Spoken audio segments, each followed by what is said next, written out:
Well, we know for starters, this is an invite-only championship, and you have to have some good resume to get into this series for being a team and a driver. So we know these drivers are the top of the top, and they're very strong in that regard. So I think there's a lot of good threats. Obviously, Eli Saska's leading the table right now. Haven't seen his name as much as you could say probably in other series, but we know, for instance, we got a defending Champ Car Series champion, Christina Ryan, right now. Currently only P15 on the table. You got Tom Sears for Make Better in the championship 14th. But you also got names like Nicholas Pressy as well. Good example. Strong driver. Bren Roberts. He was pretty strong throughout the Champ Car season. Emma Carter, Donnie Crouch. We didn't see Todd Zhu, Jason Blaney, Judith Cooper ran, I think, Auto Club. So there's a lot of strong drivers here that have had good open wheel experience, and we're bringing the best of the best to fight it out over these next many weeks, decide who is the best team and the best driver in these Formula One cars. Yeah, the race for the ABN World Championships is underway. It's currently Nick Pressy Motorsports 1-2. There's Pressy front and center in your screen. We are in practice, half an hour left before qualifying begins. Christina Ryan just jumped ahead of Tom Sears, 14th fastest for Christina Ryan, as she began her qualifying, her practice session really late. Derek Miller has yet to take part in practice so far, but there are 16 cars participating here this evening. It's going to be a lot of fun seeing how all the teams adjust and adapt across 69 laps this evening. 190 miles. And like I think you said in the drivers meeting, some drivers are not going to be too thrilled to use miles instead of kilometers or kilomiles, but it is what it is. So yeah, 69 laps. Top 10 are going to be the only ones that end up scoring points here. And top 3 in qualifying do get points as well. So Correct. It's a little bit something to keep an eye out in for qualifying. So to kind of walk through how everything works here, because it's the Pinnacle Grand Prix Racing, but we've added an ABN twist to it. Top 10 score points in a Grand Prix. 25 points go to first, 18 to second, 15 to third, 12 to fourth, 10 to fifth. Then it goes 8, 6, 4, 2, and then 10th place scores 1 point. Pole position is worth 3 points. Second place in qualifying is worth 2 points. Third place in qualifying is worth 1 point. The fastest lap of the race is also worth 1 point. So there are some bonus points on offer that drivers can get, even if they don't score top 10s in the race. If they do exceptionally well in qualifying, that could be a dramatic difference going further into the season once we get through these first opening rounds. So a lot to play for from the get-go. As soon as qualifying hits, it is showtime. And it's going to be exciting. It's going to be a completely different process than what we're used to seeing on Wednesday nights with our Champ Car World Series. And it's worth noting, like, as it's a long calendar here, we're going to go all the way into the mid-March before this championship reaches its conclusion. You never know when we go line up for Brazil for the last round on April 19th. You never know when those extra couple bonus points in qualifying or those fastest lap points may come into play and help you out in the long run. But since this is the kind of the start of a new dawn, as you said earlier, we're going to see some new faces and a lot of old faces, but it's going to be kind of a different beast, and who can tame that beast is going and set themselves up quietly strongly is going to be in a strong position. Yeah, you've got obviously everyone going into this season. We talked about potential top running teams. You think about Prismatic Motorsport, you think about Nick Pressy Motorsports, wherever they're going to sit. Gear Cats, obviously, I think we're sitting really strong. You have Arrowhead Racing, Field Up Motorsports. Nexus Sim Racing's been the biggest surprise, I think, because they've topped every session so far going into this week's event. But now it's showtime, and obviously Nick Pressy Motorsports have started off hot here this evening. Here's Leslie Jeanette in your screen as I get everything prepped on our end here. It's worth noting as well is that this is this calendar is going to have a lot of tracks that maybe some of these drivers, if you've run a lot of NASCAR or have run a lot of U.S. Open sanctioned events, they're not going to be as experienced with. Like, for instance, right here, Phillips Island's a good example. If you've run some GTs, run some other things, you've been here, maybe Formula cars as well. But if you've primarily run American Open Wheel and or NASCAR, which some of these drivers have more of their roots in that lineage, This is going to be a bit of a learning curve, as they say, along with this track. And next week, for instance, not next week, but 2 weeks at Fuji is going to be another good example of a track that may catch some drivers out if they're not ready. Absolutely. This is one of my favorite tracks in the world. It is such a quick lap. Obviously, this is a 2.76 mile track, and Eli Sasek, his fastest lap is a 64-second lap time. That is blisteringly quick. There's some parts of this track, you look at the track map, they're approaching turn 9, which is uphill. In qualifying, pole position, you need to be flat through that corner. That's what Leslie Jeanette's working on right now, is trying to be flat through that corner. The way it unloads, the way you have to get on the brakes as soon as you get over the crest. It is such a technical track, and it's so much more harder in these open wheel cars. It's hard in our Champ Car machines, but here in Hyper Formula, it's a completely different animal, and it takes a lot of bravery. It takes a lot of skill. It takes a lot of confidence to make this work. And there's 16 drivers that obviously learning to find that confidence in one of the fastest race cars ever created. It's a wonderful dance. There's magic you can see, and it's just a wonderful experience, and it's constantly going for about 80 minutes. This race will be going on, this Grand Prix.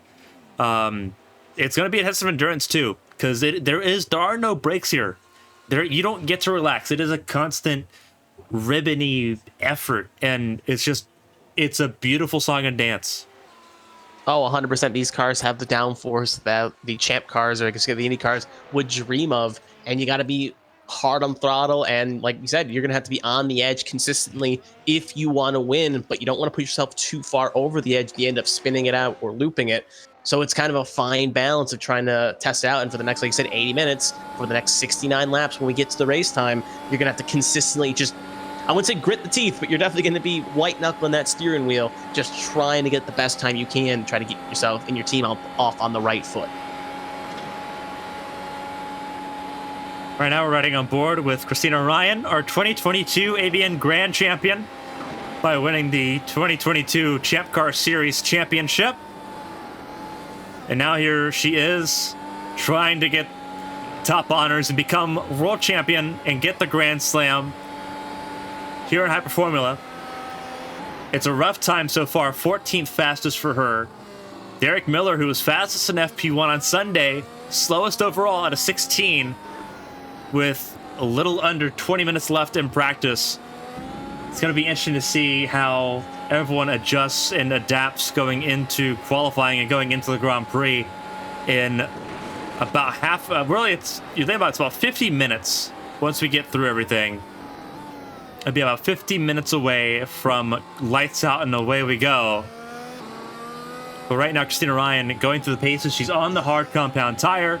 There's 3 compounds in this series. There's not 2 like what we saw in Champ Car. Soft, medium, hard. Soft is the red, medium yellow, hard the white wall. And you got to make sure that you use not every set. You have to use at least 2 of those sets, and you have to do a minimum of 3 laps on each set. So you have to make sure you can make the tires work for the strategy you so choose. And it's also worth noting on the same point as well, talking about things worth noting, is that this is you've got a lot of adjustments you can make. You can change the setup how you so choose, and you can make the car work how you want to work. And it's a lot of tabs and a lot of things. So if you know how to make this setup work or get this car to work, it's gonna really help you in the long run here. So it's using this time that we had the practice sessions before we had building up to this, and these teams' own testing time on their own personal time, as you could say. They've used this time to adjust the setups, get an understanding of the car, and trying to set the cars up for personal performance. And if you haven't done that yet, you've only got maybe a little over 50 minutes, even though qualifying is a bit of a different beast entirely. But this is your best chance to make some last-minute adjustments to the setup to try to get it before Park Lemay hits.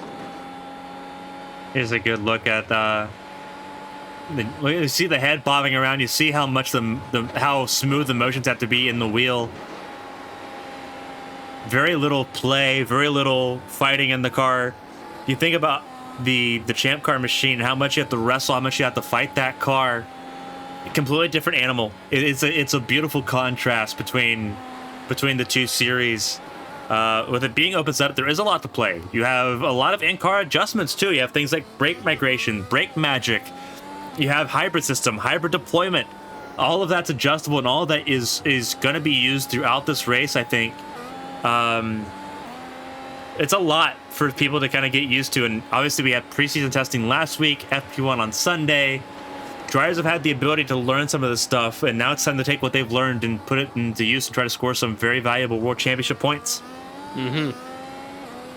And it's worth noting, kind of looking at the calendar, this is probably one of the fastest racetracks they're going to go to this season. Probably the only one that's going to be probably just on the same kind of blimp of fast lap would probably be Austria, the Red Bull Ring, in about the midway point of the season. So, yeah, it's a good, kind of a good, it's kind of a little bit like a trial by fire, you would say, but this is a good test to see if you can hang or not hang at a track like this. Derek Miller just went third fastest.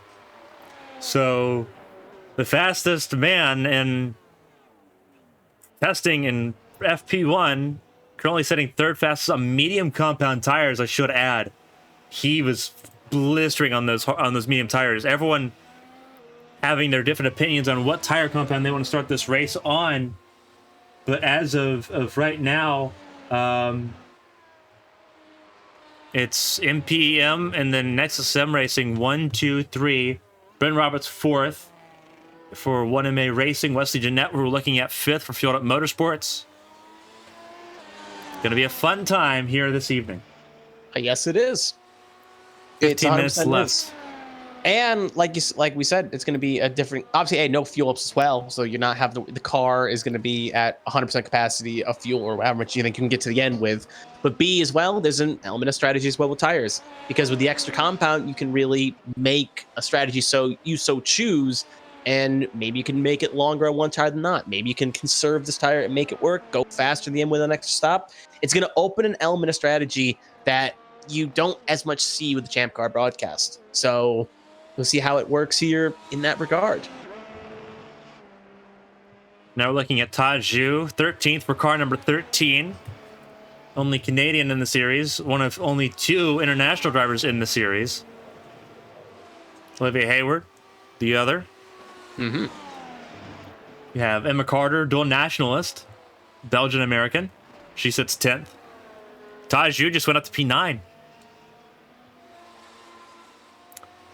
So, a lot of pace going into this, but looking at the times at the moment as we see everyone tuning in for the end of practice here. We have 20 minutes of qualifying, a 10-minute warm-up for the drivers as we go over all the race information that you need to know, and then lights out and away we go. That'll be approximately about 9 p.m., I believe. Yeah, it'll be about 9:12, I think. Yeah, because we got about another 10 so minutes here. That would take us to 8:36, and then 20 minutes on that. That'd be 8:56. Give warm up. That'd be 9:06. So 9:06 to 9:08 is when the lights will go out, and we will start this campaign off. That's Associated. Those are Associated cars. That was Todd Zhu, and that was Donnie Crouch. There's Tom Sears, his first time on track in Arrowhead Racing colors. Mm-hmm. But that was Crouch that had problems. And he pulled off pit lane. There's a problem with that number 11 machine. He'll pull off. Yep, and it's worth noting as well.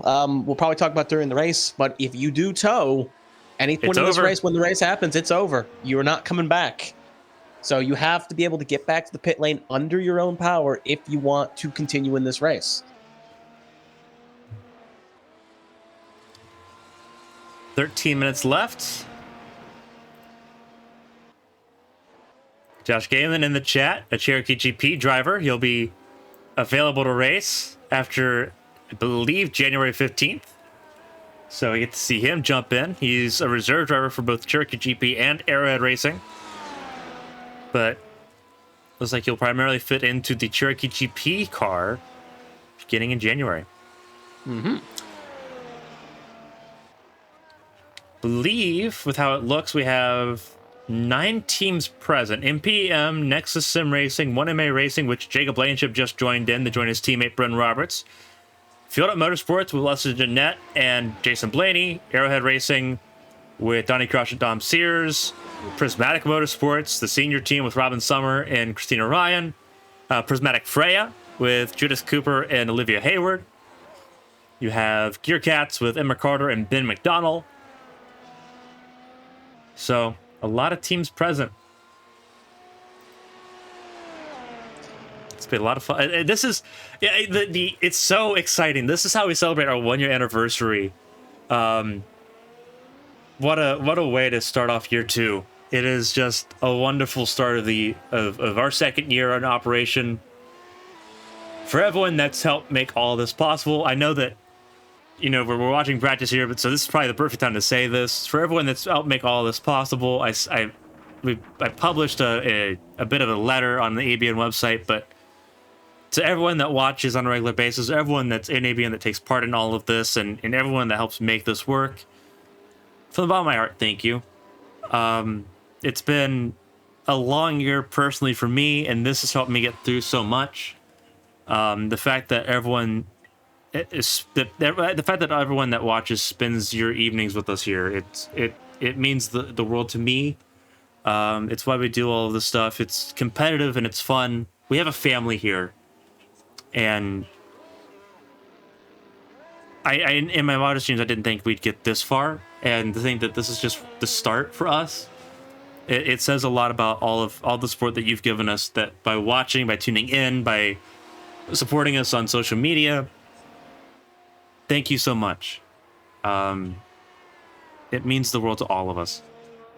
So we're gonna throw a party. It's gonna be a fun time, and there's gonna be a lot of intensity on track this evening. We hope you're ready for it, because I know that everyone racing tonight definitely is. It's been a long time coming, and it kicks off here very shortly. Oh, 100%. Like you said, ABN is a community, kind of, you can say, even a family in some regards. And we're glad that the viewer is able to join us here every week or every whatever broadcast is going on. And at the same time, we're glad the drivers have kind of devoted the time for the ABN series, or even the series that maybe ABN doesn't run, they broadcast. And without them, the viewer, you Hardy, and also me joining as well, and the other broadcast partners making this work, this wouldn't be as special as it is. So it's overall great enjoyment, and let's get some good racing here to cap off year 2 of Aero Broadcasting Network, or ABN.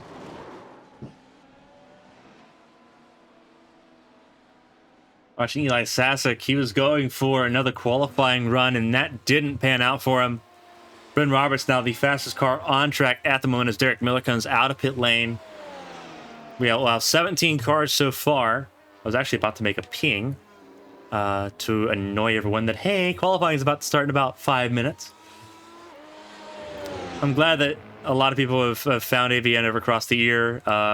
Diesel got the race with Diesel last night in the Super Sprint Series that will go up on YouTube on Friday. That was a lot of fun. Yeah, so many wonderful people in ABN, and it's I mean it when I say it. It's a family. It's so tight knit, and it's family, and that's the greatest feeling in the world. Right now we're watching Bren Roberts, and that is Todd Zhu right behind him.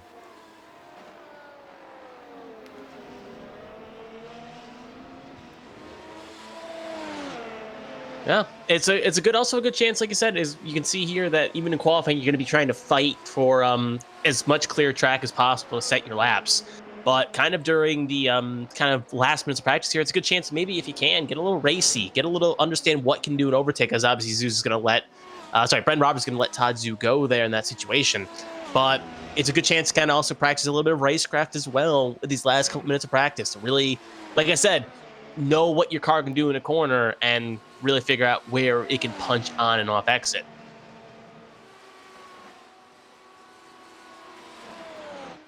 As we do see, I think Christina Ryan just improved, I'm not mistaken, to go up to P14. She has not touched the soft compound tires at all. Odd choice, because it feels like that would be the strategy to qualify on for the race. But again, maybe she's got a plan. We've seen some times before during Champ Car and other series, she has her own little plan, and it ends up working out more times than not. So We'll see what happens. But Judith Cooper, since she said pit lane at the moment, so it's not a problem. She posted in the Twitch chat, hope there's not a problem against, there's not any rules against eating in the car. As long as you're in pit lane, you're good. Just don't be distracted while driving. These are fast cars. Also, make sure that you clean it out, because you don't want random pieces of whatever you're eating, kind of just crumbs in the cockpit for next week when you get back in. So make sure you don't leave too many crumbs in that seat as well. You're good.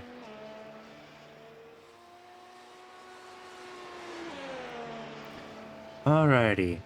Looking at everyone running on track at the moment. Christina Ryan, Tom Sears on track. Saucier, Hayward, Blaney, Crouch, Jeanette, and Sasek on track as well.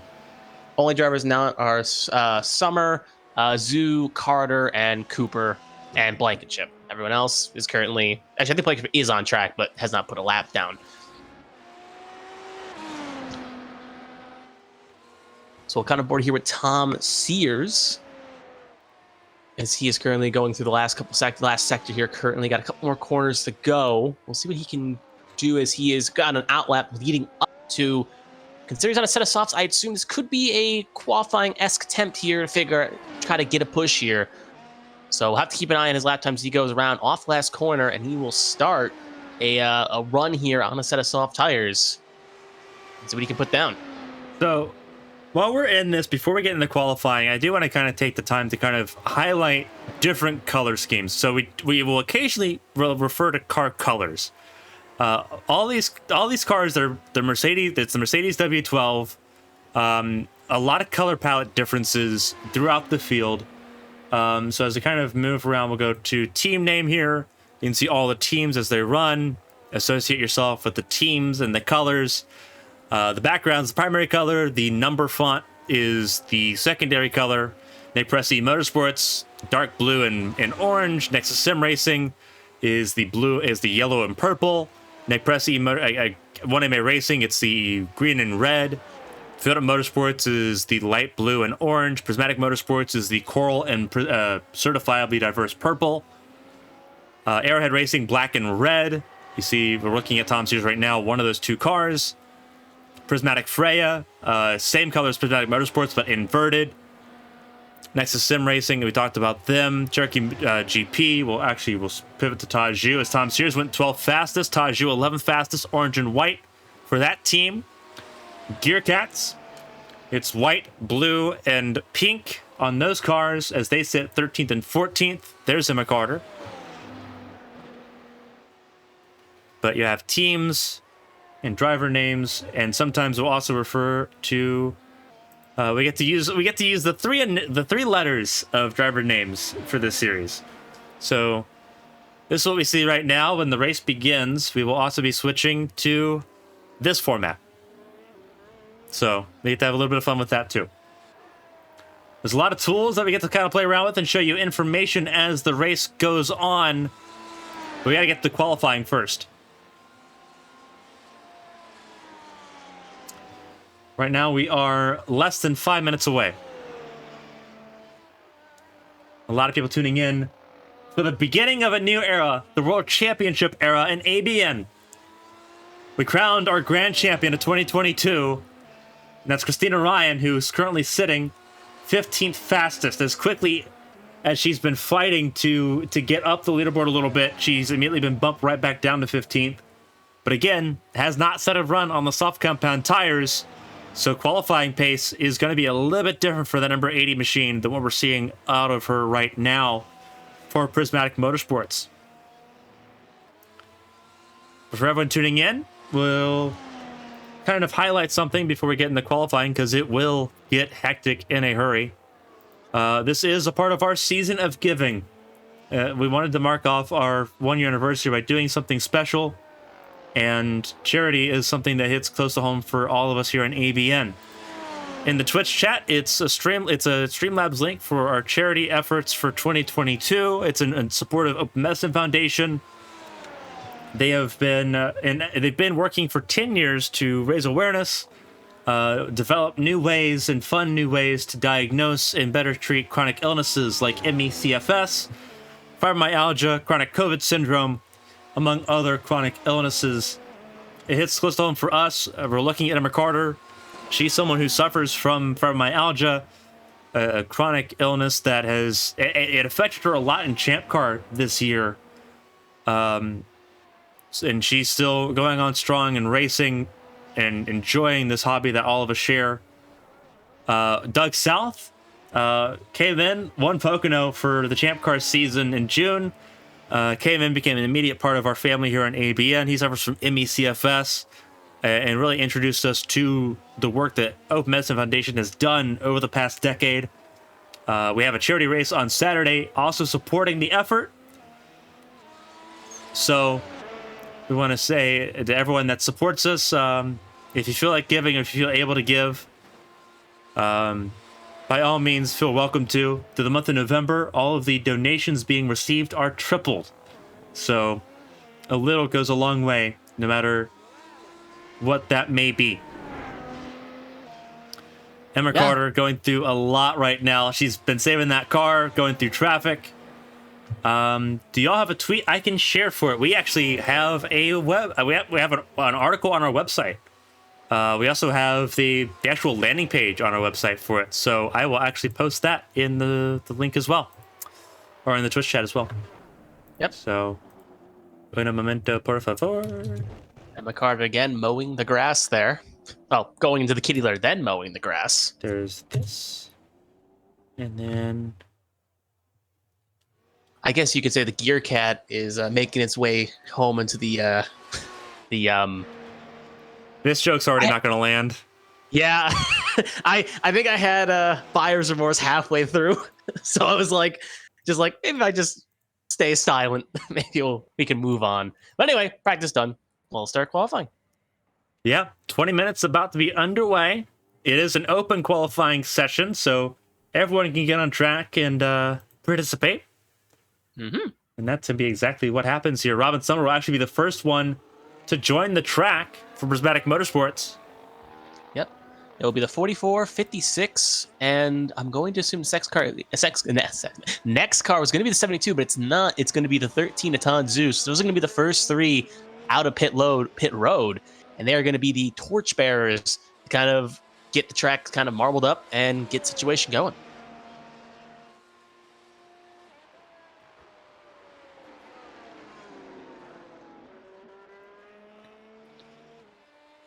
Another thing we get to do, you get to see this at the bottom. Qualifying mode for our broadcast. This is a new one. So we get to see as everyone runs qualifying times here. So see it sector by sector and see if it's purple, it's green. If it's green, that means it's an improvement. If it's purple, that means it's a sector best out of all the drivers. And if it's yellow, that means no improvement or no improvement, basically, just for the viewer at home's knowledge. Yeah. And if it's red, is it validated? Yep. There you go. Thank you. So a lot of color cutting there. Todd Zhu currently the fastest on track by default, just because everyone is getting on their opening laps. We'll see a lot of cars do the one lap and then pit lane, one lap and pit lane, one lap and pit lane. Because unlike in Champ Car, where you start with the full fuel load, you get to choose how much fuel you put in the car for qualifying runs. So you get to run laps as you need to and adjust frequently. It's one of those things where it's the season to taste sort of concept here. But opening laps currently underway. These are all out laps, so these are not going to be representative at all. Lap times will be at least 7 seconds faster than what we're seeing right now. It is worth noting that looking at kind of the tire strategy so far, everyone's on a set of mediums so far except for Blaney and Crouch. As Crouch is on a set of hards, and now Bren Roberts just crossed the line is also on a set of hards, and Blaney as well on a set of softs. So looks like the majority of the field is elected at least to start qualifying on a set of mediums, but I do feel like it's going to be kind of a mad rush for the softs as the session goes on. But at least for now, it's a medium paradise as the 44 is going to start cross the line first time here. And we'll see what her first lap is going to be. It's going to be a 105.212. And we know the 56 and 13 right behind. We'll see if they can go any faster. Derek Miller did. Derek Miller will in the 104 bracket. Todd Zhu can only go do a 107 for him. And we're going to see probably a few other drivers start fluctuating in, including Jacob Blankenship with the 112, Emma Carter. Actually, I think they just started the laps by mistake. But Yeah, Derek Miller, Robin Summers, Ty Zhu, your top 3 right now. Donnie Crouch just went 3rd fast. Hayward just went 2nd. Ooh, big lap. So there's some times to find. Jason Blaney just put down a P5 on a set of softs, which immediately got demoted by Brent Roberts. Which is interesting because you think the softs would be kind of on the faster pace right now, but it is early. Track going to get more rubbered in. The softs will come in as the session goes on. So maybe save it because you get unlimited tires, so make sure you use them. Derek Miller currently provisional pole. 20 minutes less time than what we saw in Champ Car this year, because you do get the free ability to trim out fuel as you need to. You get that ability to fine tune things. It's just a matter of finding the clear track, which right now there's a lot of behind Emma Carter. Between Carter and Jason Blaney, there is a lot of open track. That is free real estate if anyone wants to take it. But they've got to act quickly because, again, quick lap time. A pit stop, this will be very helpful later on in the Grand Prix. A pit stop here is half a lap. It is a 37-second time in pit lane at least. So you do spend a lot of time in pit lane for a lap. And it's worth noting, because it's such a long lap and such a short lap time, if you don't time it right, or if you are a little bit too far back behind the leader, you could get pinned the lap down until the leaders make their pit stops. That could cost you time in due time because you're the fresher tire, but at the same time, blue flags are in effect if you kind of, yeah. So here's the blue flag rules as they are for high performance, and it is a standard ABN procedure. You are allowed to fight to stay on the lead lap. And if you are faster than the car in front of you, you are allowed to go and pass them. The issue is that you cannot, if you're slower, once you have been lapped, you cannot try to defend from 2nd, 3rd, 4th place if you're sitting like 15th. It's not fair to them. You are 100% allowed to fight for your lead lap. And if you're faster, you're 100% to fight to get back on the lead lap if you're, like, say, pit cycles are going on and all that stuff. Like, you're 100% allowed to do that. You just can't be defensive if you're multiple laps down or if you've already been lapped and you're not catching up to the leader. That's how that all works. It's pretty defined in the rule book. Most everyone in here has had a chance to participate in a series with that rule in effect. So it shouldn't be a foreign concept to anyone racing the night. It should be pretty straightforward going into the Grand Prix.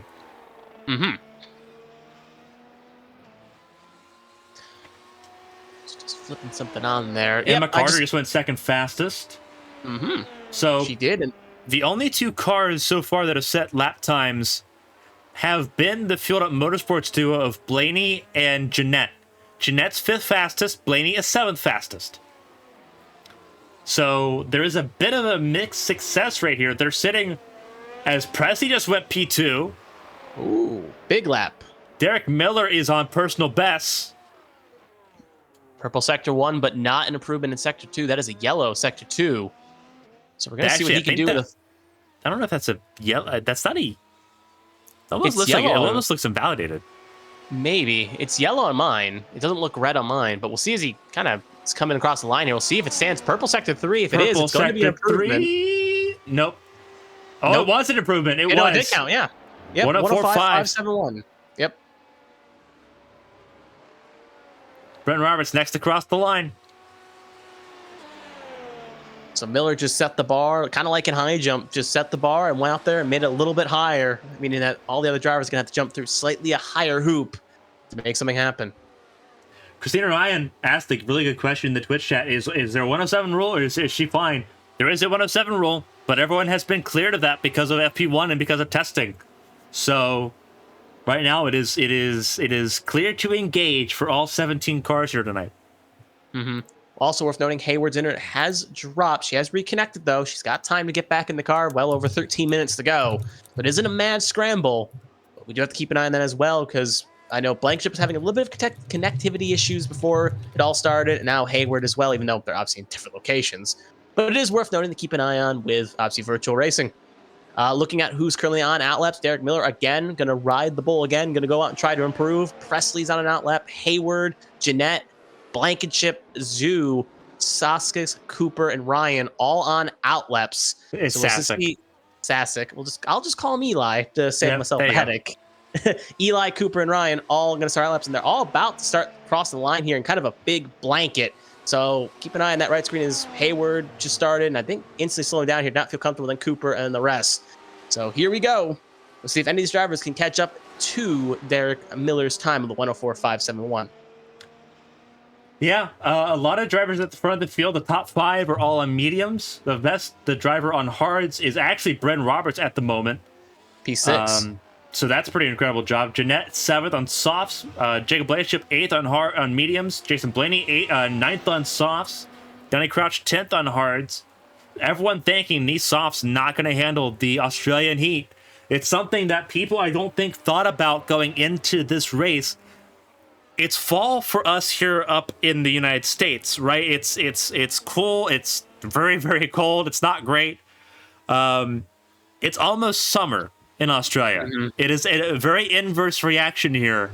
So it is blisteringly hot. We'll actually pull the weather up on the right side of your screen so you can understand a bit of what these drivers are dealing with.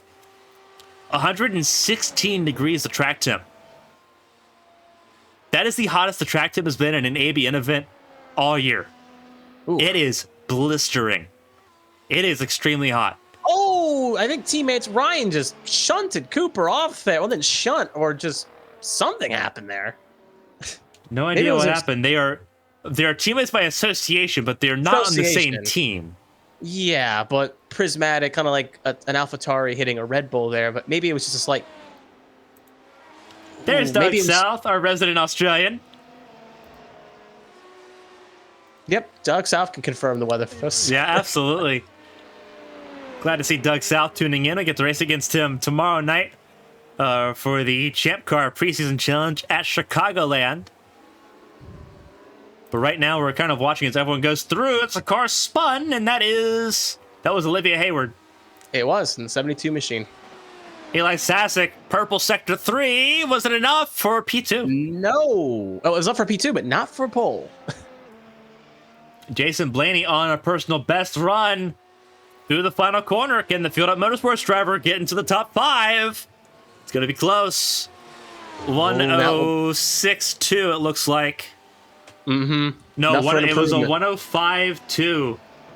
P7 puts him ahead of his teammate. Jeanette not on a personal best. Tom Sears not. Taju not. Nick Pressey not. Well, Taju's got 2 green sector 1 and sector 2, at least according to my timing and scoring. So we'll see what he can do. His sector 2 not green on my screen. Okay, we'll see anyway though. Maybe he will find some time in that machine. 1.7 off. 1.7 off, but he did improve to go to 12.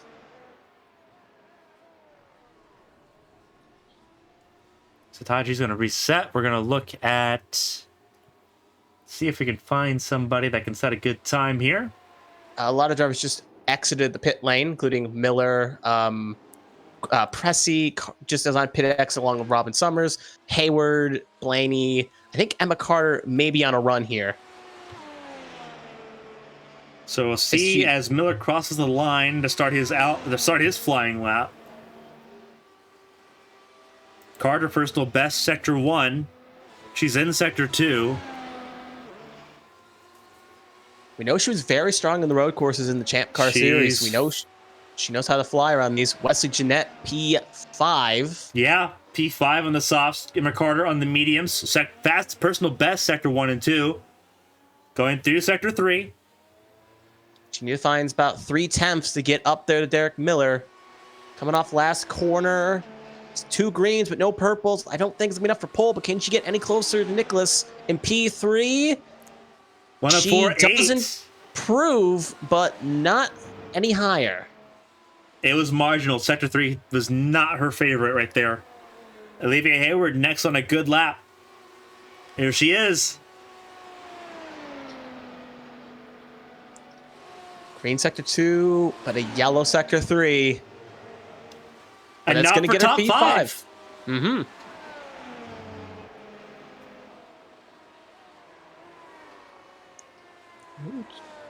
Looking through times right now, Blaney's got a green sector 1 on his name. So Blaney's looking like he's improved.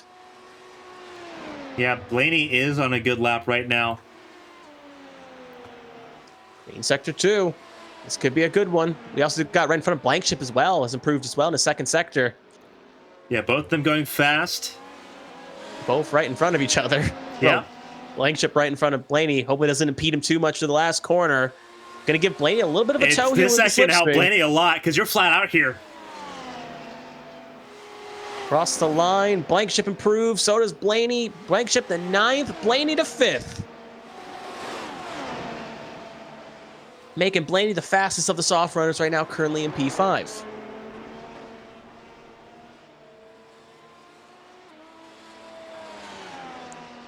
Seeing what we got here currently. A lot of drivers just starting out laps again here because it's such a short lap time. Every time you blink, you look up and like, oh, there's a lot of drivers just starting another out lap. Currently in this batch include Derek Miller, Nicholas Pressey, Emma Carter, Eli in the number 9 machine, Olivia Hayward, Wesley Jeanette, and Robin Summers all on outlaps. And I think the first driver going to start that run is going to be actually Emma Carter, who just crossed the line for Gear Cats. Eli set a purple sector 3 last time out. We'll see what he can do with this lap too. He's the closest to pole, behind Derek Miller by less than a 1/10 of a second. He's going to have no slipstream help, though, ahead of him. It's basically going to have to find the performance he can as fast as he can. Roberts just improved his lap time up to 7th. C7. Donnie Crouch also improved. Todd Zhu, 2 green sectors. Yeah, there he is. Coming through the last corner. Ooh, Carter also got 2 green sectors as well, but remember, her kryptonite was the 3rd sector. Oh, so Todd Zhu just ruined his lap. Oh, you hate to see it. Pressey not on the personal best. Neither is Robin Summer. Nope. Carter, can she find the kryptonite of the 3rd sector? Eli was slow in the middle sector. Carter crossing the line. Is it green? It is green, so it's going to improve. Enough for P2. Oh, look how close she was. Visually for Emma Carter on the medium compound tire. And she got that close without 1 purple sector to her name. Yeah. That is just impressive. Derek Miller couldn't find an extra time. Olivia Hayward's got 2 yellows. Robin is on a green, at least in the 1st sector. But I think Robin is on a... Nope, she's not actually on an outlap. That lap This is her flying lap. This is her hot lap right now with less than 5 minutes to go in qualifying. Green sector 2. She's on a good lap. Nick Pressey, good sector 2, but a slow sector 1. So a little bit of competition here. Pressey not close enough to Summer to affect how Summer's driving. But Summer right now with a really good run. We're going to watch... If you leave the... Oh, yep. We're going to see what she does here. She comes off the last corner. What can she do? Is it going to be a green sector 3? It was 104.8 P5.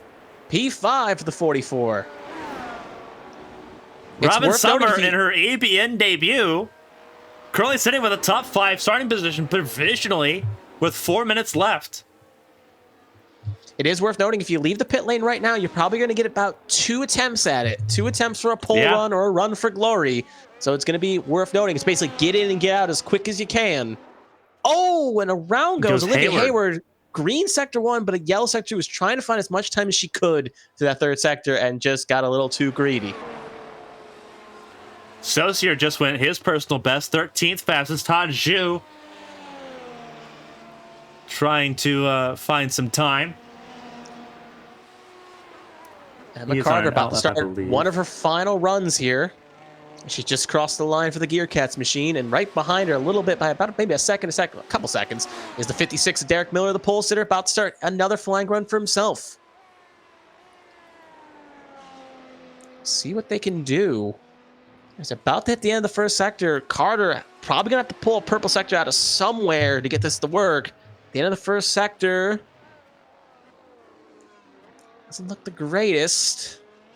It's a 10th off. Yeah. She's 8 milliseconds away from pole if she can put it together. She's got to find something. We saw Derek Miller. Keeping an eye on Derek Miller. Every time he goes out there, he's not found any extra time to make something happen in that 56 machine. It's just, they've all been yellows. Kind of that was his one major run for glory. Sector 2, no improvement as well. Oh, actually, it is green. Yeah. So that's going to give her a 10th or 2, but she's going to have to find something in the last corner here. What can she do? Is it going to be green or yellow? It will be yellow. Was that green enough to improve? No, it wasn't. And Derek Miller was a 105.6 on that run. She's got one more lap in it. Yep. She's going to come out with some competition next, just behind. That is the 84. Brent Roberts also just exited the pit lane at the same time. Derek Miller just made it a little bit harder. He just improved. He improved by 300ths. 400ths, excuse me. Robin Summer. Trying to see what lap she runs here. She is in traffic, so it's not going to help her at all. It's frustrating. These drivers are pushing hard. Top 3 especially. There's a lot on the line for the top 3, and there's a lot of drivers in that range. Nick Pressey just outside that range. Robin Summer, she could start off with some bonus points already. It is bonus points. Gotta find some time if you can, if you want a bonus point. Or 2. Hayward gonna cross. Yeah, or 3. Hayward crossed the line. No improvement for her in the 72 machine. But now we got the enchilada here. We got Miller, Carter, Eli, Robin, Blaney, Roberts, Crouch, all on out laps. Pressey, who's currently coming to the last couple corners in the 94 machine, but no improvements, both yellow, so not going to be a good lap for him, as he actually just pulled off and took it back to the pit lane. Checkered flag is coming out. Crouch will be finishing his run. He'll be the first one to take the checkered flag. Actually, Crouch is on an outlap, so you actually won't make another attempt here. Timed it just a little bit wrong. Blaney's lap just invalidated. Sector turn 2 there. Carter trying to find time however she can. I think the lap times kind of just fell away. The track got too hot. She is not on a best lap time. Sasic, best sector 2. Roberts, best sector 1. Yeah, keep an eye on that. Hey, Roberts is on softs. Roberts is on softs. Oh, is he going to scuttle away pole? Oh, this is going to be interesting. Personal best sector 2. No, did he go off? It looks still good on mine. Oh, that's close. Oh, that's so close. Oh, Brent Roberts, that may have cost him pole. Second. Oh, he doesn't have it. Yeah. He doesn't have it. That's heartbreaking. It looks so good. He overdrove it into turn 10. You hate it. You hate that when that happens. Just a simple mistake, and that's going to, instead of possibly being in the top 5 or even higher, it's going to be P8, and it's going to be row 4. Yeah, it's going to be row 4. That is heartbreaking. But Eli was able to make, on that set of softs, he did the same thing Brent Robertson. He went to the front row. Jump up the second and get a front row starting spot and bump Carter down the 3rd. Yeah, so 3 points for Derek Miller, 2 points for Eli Sasic, and 1 point for Emma Carter to start off the season here in Phillip Island, off the coast of Melbourne and Vintnor, Australia. The province of Victoria. Beautiful scenic place. As you get ready, it's going to be warm-up time here. 10 minutes of warm-up. So we're going to go into it. Here's what a lap at Phillip Island looks like to start off our season. Again, for those that are tuning in, those that are just jumping in, I'm Carmen Hardy. Alongside me is Kevin Young to bring you the action here this evening as we go through and get ready for the beginning of the Grand Prix era in ABN. 2.762 is a mile, or is the mileage around a lap here at Phillip Island. You see the track tip 117 degrees. It's going to get hotter and hotter and hotter. But it's a beautiful place. It's a very quick lap. Tires will be blistering. Everyone has now just these last 10 minutes to figure out where they're going to go from here, how they're going to improve their cars before the Grand Prix begins. 69 laps lies ahead of everybody once this warm-up period ends. Oh, it's going to be a wild one. Qualifying results. 17 cars took part in qualifying. Derek Miller the fastest, a 104.5 for him. He has the track record here at Phillip Island from FP1. Backing it up here, Eli Sasek, 29 milliseconds away from a pole position. Emma Carter starts in third, Nick Pressey fourth, Summer fifth, Jason Blaney sixth. The Field Motorsports cars both in the top 10, but on the soft compound tire. And for Brent Roberts, it may be a godsend that he didn't start. He didn't settle up on the soft tire because he would have had to start on it. Now he has that free reign. He has that choice going into. I think he was on medium, so he set himself up in a better position strategy-wise to potentially do better in the Grand Prix. He starts 8th behind Olivia Hayward, Jeanette and Blankenship top 10.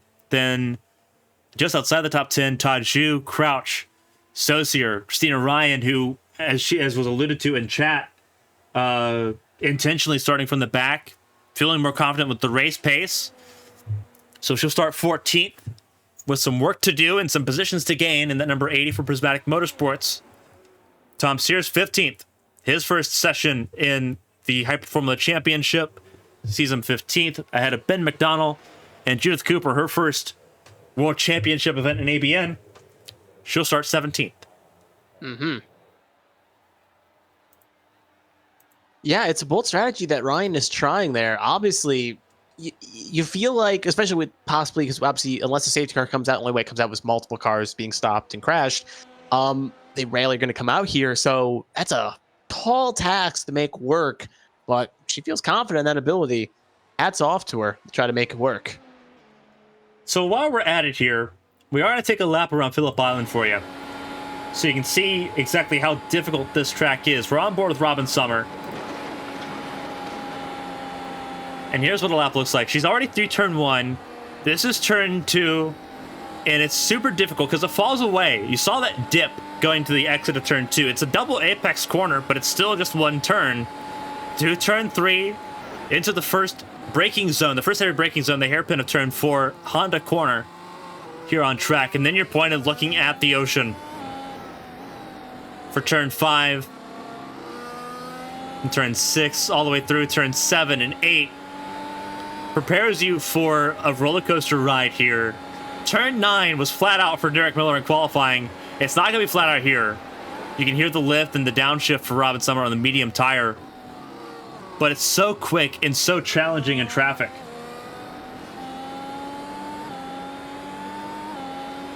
Out of 10 through 11 and into turn 12. It's a quick lap, no matter what tire compound you're on. She starts 5th. Feeling pretty confident in that Prismatic Motorsports machine, as now race trim is underway for these last 10 minutes of practice. Mm-hmm.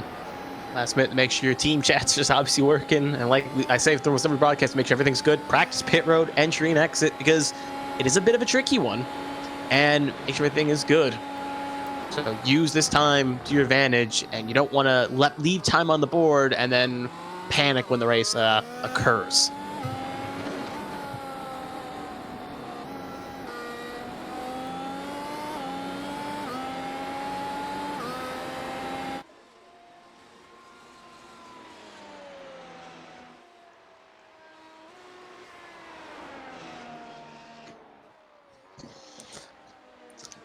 It's going to be a fun night.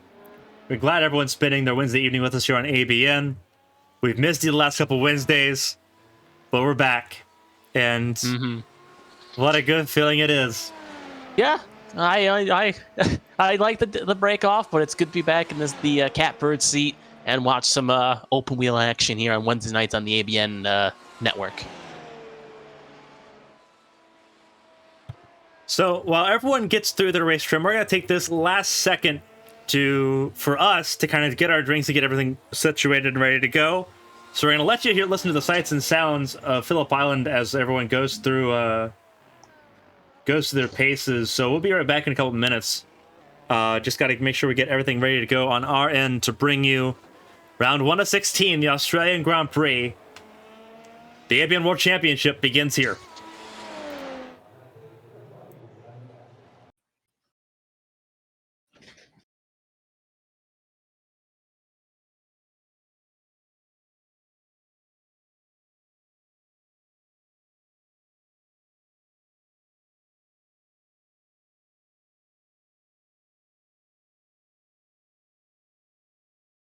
I knew you. I just wanted. You said you were having.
Alrighty, we are back with a minute to spare before we get ready for action here in Phillip Island. For everyone just now tuning in, welcome to the ABN Hyper Formula Championship. The pinnacle of ABN competition is here, and it begins tonight as the hunt for the World Championship begins. 17 cars taking part in our first Hyper Formula event. 69 laps lie ahead of us. And you may have saw it while we were on the hydration break there, as you could say. A few drivers were practicing standing starts on the front line there, and that's something they're gonna have to get used to as well, because we started in Champ Car with some of the standing starts. Some drivers did end up struggling without much practice, so we're gonna hope they got those demons sorted, as they would say, and use that practice time quite well. As with 10 seconds left, there's not much time to do much else practicing if you want to. As all right, the money counts now. It's going to be a go time.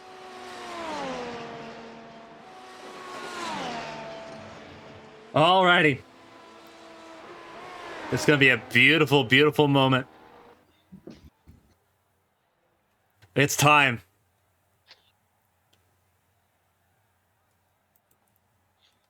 Here's the grid for the Australian Grand Prix round 1 of 16.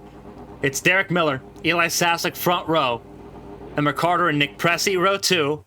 Then it's Jason Blaney on the outside of row 3. Alongside him will be Robin Summer. Bren Roberts outside row 4. Olivia Hayward starting 7th. She was disappointed she missed out on the top 4 spot. Some work to do for the number 72. Jeanette Blankenship, row 5. Row 6, Taj Zhu and Donnie Crouch. They make up the top 12. Down the order, Bryce Saucier and Christina Ryan, row 7. Row 8, Tom Sears and Ben McDonnell, with Judith Cooper rounding out the field. For the inaugural race of the Hyper Formula Championship, World Championship competition has come to ABN, and it's almost time for those 5 red lights.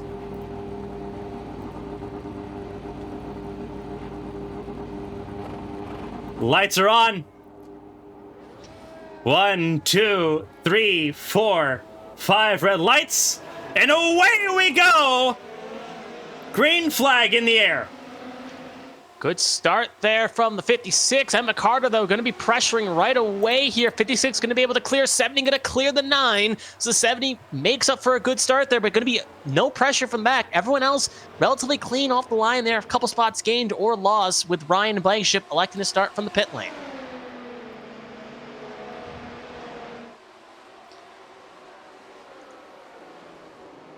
Really good start so far. Oh, trouble. That was Nick Pressey that got almost turned around.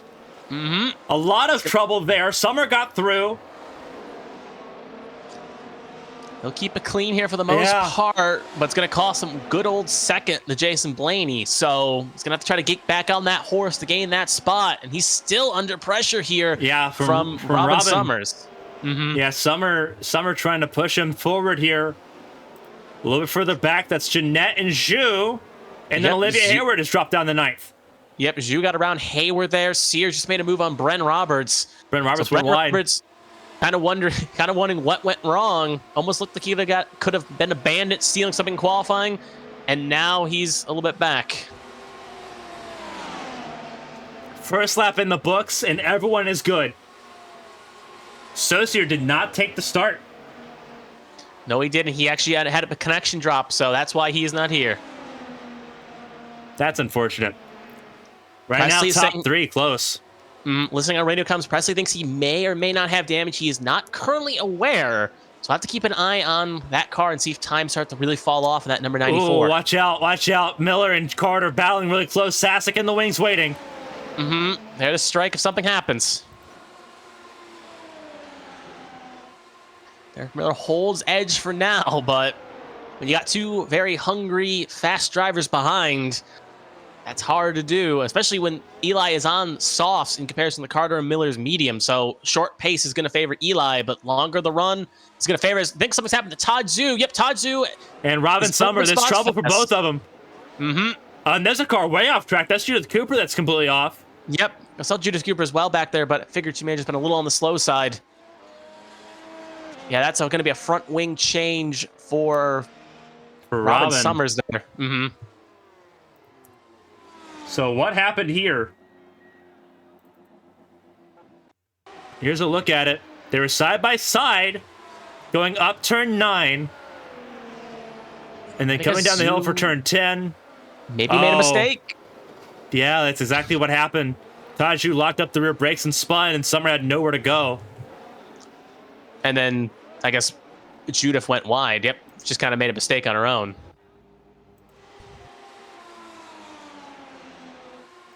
So unfortunate for Robin Summers. That's going to at least put her down at least a lap, presumably. Actually, no, she'll get out before going one down, but she's going to be way behind the 8-ball. Yeah, that's super unfortunate. Right now, Derek Miller still leads, but Emma Carter there in the wings. Yeah. Ooh, Tom Sears just lost 2 spots there. I think 14 may have went a little bit wide and lost one to Ryan. Might lose more here. There's Bryn Roberts. No, that's Jacob Blankenship getting by. Yep. Brent Roberts is ahead of Christy Ryan in 9th. Just one mistake and can put you behind the 8-ball.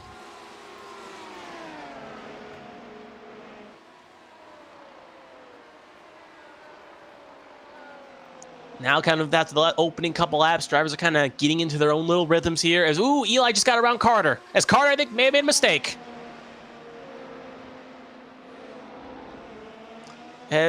Carter's now down to 4th position. Blaney was able to get around as well. And, yep, she went, I think she actually went wide, or she got hit from behind. No, she almost spun it. Whoa, Jason Blaney did spin it. Jason Blaney just went off. Oh, he did. Yeah, and he still hasn't got it refired yet. Just kind of waiting. He'll get it out now, but he's down from in 13th. 3rd to 13th. 10 spots lost because of one mistake. It just shows, like I was saying, you got to be on the edge, but if you're too on the edge, these cars will spin you around for nothing if you're not smooth and careful. So you have to be patient, but also somewhat aggressive to keep the pace. And for the drivers that can do that the best, victory awaits. But for the drivers that can't, they may end up wrong way facing round. Closest battle on track right now, but is for the top 5. It's Hayward sitting in 5th. Donnie Crouch in 6th. Ben McDonald just went off as well as he's dropped down to the stone as well. Yeah, he went off sector. That's turn 2.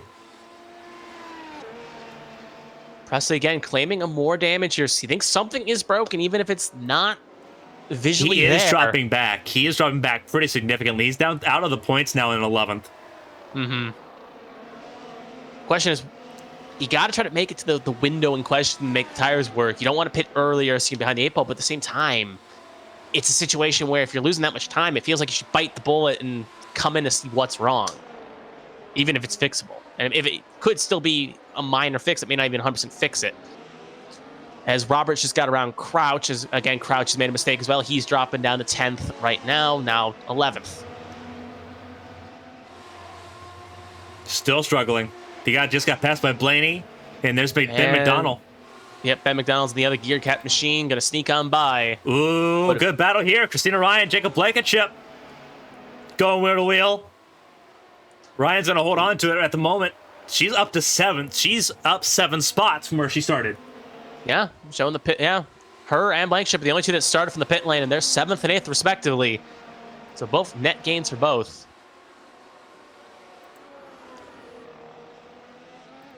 Olivia Hayward's firmly in 5th.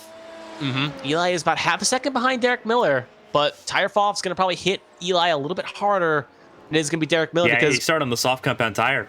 He just hasn't been able to get around that 56 machine.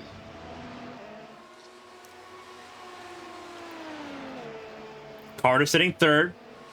Faster than all 3 of these drivers right now. There she is. And then number 70. Yep, she was actually a tenth slower than Eli and Derek there that time by, but she is coming. Keep an eye on this. Keep an eye on... Ooh, Eli had a really good run out of 2, but nowhere to go with it. Yep. Got to time your runs, and sometimes you time it right, sometimes you don't. And they're going to catch the lap car here, the 44. That's not the 44. That's someone else. Actually, I misread that battle entirely. There goes Eli for the pass. And it didn't work still. Yeah. Saucier 1 lap down. He had a technical issue at the start, but he has come back. He is a lap down. I think he's actually 2 down, actually, to the leader. Well, he is 2 laps down. He's 1 lap down to 16th place, which is now Jason Blaney, who was in pit lane. Scheduled stop or a tow situation. That was a tow, so he's done. He went off and hit the wall. That's race done for Jason Blaney. Night over. Checking on the battle here again. As you're going to see the leaders here. Can Eli do anything with this run? He's going to try. He's got DRS. Is it enough for turn 1? That's close. No! He got it. He got it. He made the clear work. The issue is that he's on the soft compound tire, so he's got to pit sooner than Derek Miller does. And looking in the back here, Blankenship just made the similar move to Ryan, except a little less... A little less close. Yeah, a little less close.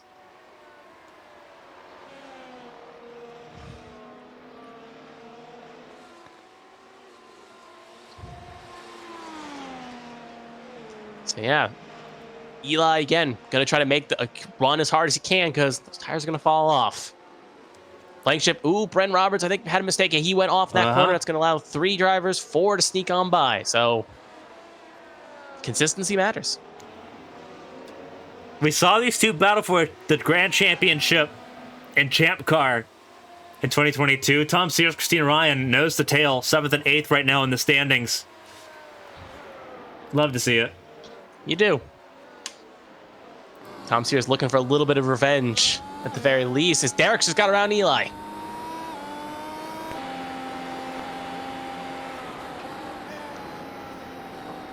So I think if I had to take a guess, he probably caught him napping at least a little bit. Yep, DRS to turn 1. It has to have been. Showing how powerful that DRS is. We'll watch again on replay here. So you're going to see him just zoom on by with open DRS. Not even a contest there. Yep, as Eli just got back around. Beat him into break into that corner and made the pass stick. And now Eli's back ahead, but it's just going to be probably changing battles. Whoever's in second, if they're close enough, is going to use DRS to get ahead. And Emma Carter has joined the battle. She's within DRS of Derek Miller. But the only downside is that Carter's going to get DRS, so is Derek Miller, and Emma's going to know where to take that DRS advantage.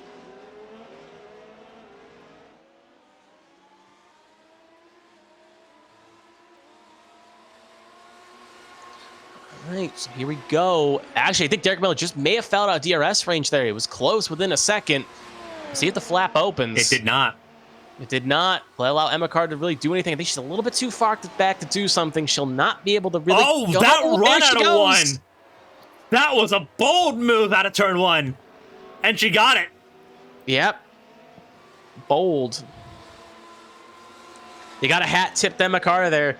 She saw her shot, saw the flap didn't open, knew that was probably her best chance to do it because you knew that if Miller got back in DRS range, it was going to become a ton load harder to do it. And Carter capitalizes, but Carter second.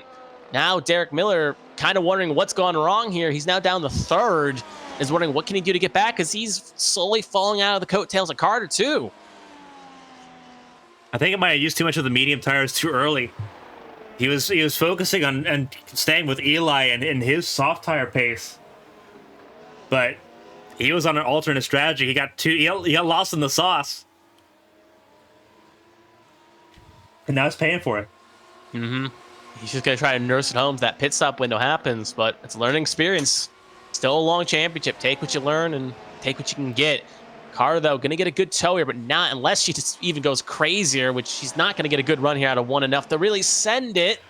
She really wanted to. I was going to say, I was like about to eat my words there, but she didn't get enough of a run. That was a good one. That was a good. She is so brave through turns 1 and 2 because she leaves DRS open as long as possible. We taught it was in the driver's meeting, like, hey, DRS doesn't close in turn 1. You have to manually close that. It's going to be something you have to keep an eye on. Saucier in pit lane. Mm-hmm. So, no idea how Saucier's race is going to go. Yep, Saucier is under his own power, so that is not a situation where he's towed, so he can continue if he so chooses. Yeah, Carter knows she can get this lead back, and after that one mistake she made on lap 7. Oh, Sasek with a mistake! Oh, but nowhere to take it. Yeah. That's going to allow Miller to close back up. McDonald just wrecked. McDonald out. Yep, McDonald out. You are correct. So only one car carrying the Gear Cats flag. Here comes Derek Miller, going to make a move on the inside. Can he keep the DRS as late as he can like Carter? No. Carter just showing why she's the master of DRS here. Going to go just a little bit later than Derek Miller and hold on. So Miller saw an opportunity to get back and couldn't make it work. So here's what happened to Donnie Crouch while we've been looking at this. Went off, lock up. And the car spins around on him. And in the same vein, here's what happened to Ben McDonald. This is out of turn 4 through 5 into 6. I'm gonna assume he just goes deep here. Yep, and very deep. Similar to what happened to Jason Blaney. Now, I looked in the comments here, looking at Dogman, a little bit confused about what the tires are. Basically, you got the Red Bull, which is the softest tire of the compound. They are the softs, and they are the fastest tire, but they also have the most grip, but at the same time, they wear the hardest. Then you got the medium tire, which is the yellow wool, which are kind of the happy middle between the softs and the hard. They give you a good amount of life and a little bit more grip, but they're not as grippy as the softs, and don't go as long as the hards. Emma and then just last, lost it. You got the hard set of tires, as actually we have a battle here. Emma just lost it. She just spun. She did. Emma just she was trying to be so brave in how she took turn 1. She was leaving DRS open, and I wondered how long you could do that. The answer is not very long. And now she's dropped out of the lead conversation. She's lucky she didn't completely lose the car and have to drop out of the race. But that was devastating. Mm-hmm. That's just gonna be she's gonna be kicking herself. And we've seen it kind of aggressive in Champ Car as well. She's very fast, but she's also a little bit too aggressive. And it's a double-edged sword, as they would say. Now Eli's well over 2 seconds. And just to finish my point, the white wool, the hard tires, that's the hardest compound. They go the longest, but have the least grip. But now Hayward has caught the back of Wesley Jeanette here. Jeanette on the soft tire, Hayward on the medium. Mm-hmm. We'll have to have graphics made explaining not only the tires but like the pit strategy, because the softs do not last very long around here. It is. No, they don't. Just pulling up the weather here, because it's a scorcher. It is a hot one.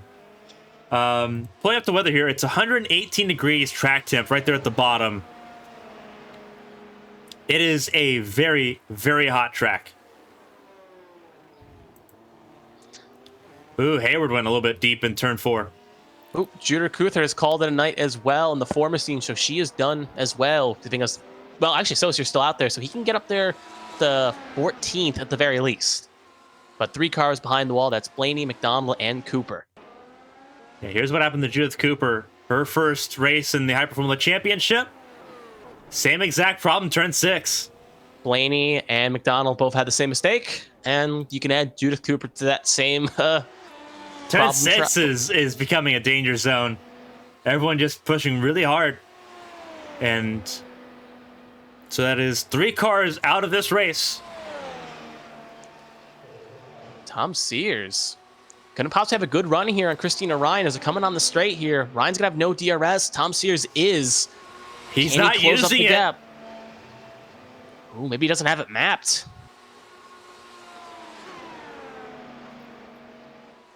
Interesting. Yeah, interesting. That should have been an opportunity to really make it happen, but Sears could not capitalize. But Brent Roberts to get around his teammate Blankenship, so put Roberts up to 8th.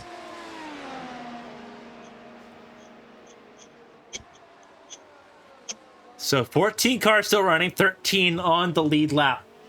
Mm-hmm. Some drivers just hoping a few more retire to get points. Others just trying to hold station.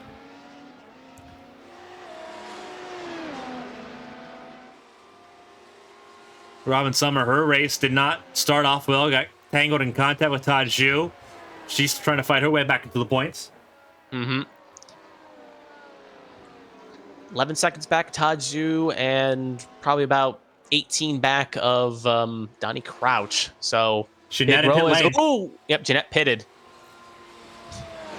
So first of the soft runners to pit, and it's worth noting that Eli has not as much fall off in that number 9 in the softs as Jeanette has. So just shows how you make them work. But obviously, we're going to probably see Eli, no matter how well he nurtured them, he's probably going to be coming in soonish as he's still losing good amounts of time to Miller and Hayward and the rest. So Jeanette's going to exit pit lane here. He's going to drop the 10th. There's Todd Zhu exiting the final corner. So he's safety in the point still. Representing the Field Up Motorsports group. His teammate out of this race. Flying the flag.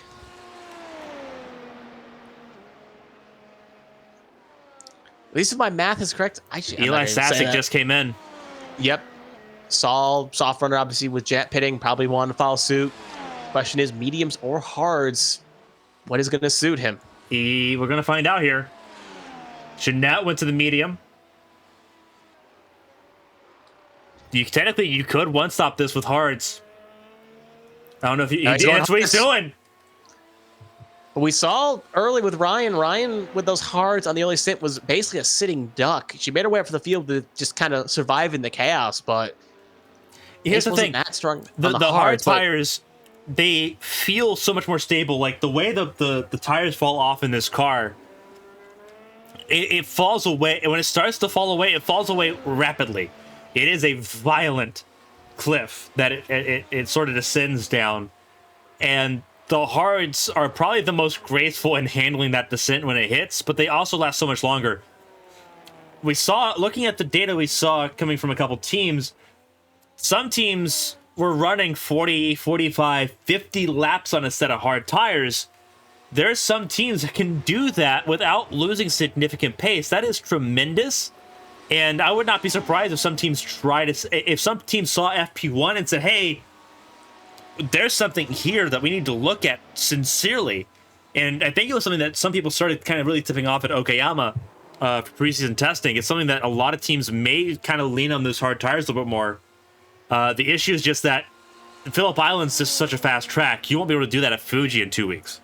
No, and especially because that's the fall season in Japan. It's going to be a lot colder than what this track would be. Again, Tom Sears, was watching that again. Tom Sears gets a good run, but lap doesn't open. Just kind of sits behind. It feels like Sears could make that pass if he so chooses. They're both in the hard compound tire, I should add. Yes. Neither have pit yet. Both are on the hard compound tire as Sears almost lost it. He will lose a spot. That is the Sasek, who was going to probably catch up anyway. But around Sasek will go. That is for 5th place. And if he's not careful, Brent Roberts is in the distance to strike.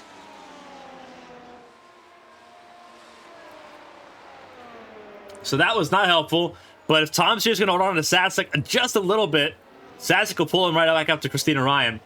As Hayward comes in, her first pit stop. Yep. What has she got going on? Pit lane. She was on a set of mediums, so the world is her oyster. If she goes soft stop, she can't make it to the end. Hards would get you to the end. I would assume probably a set of hards. But we'll see. It was hards. She makes a switch. Yep. Fastest lap from Eli, 107.394. That's a purple. So he's now got that bonus point.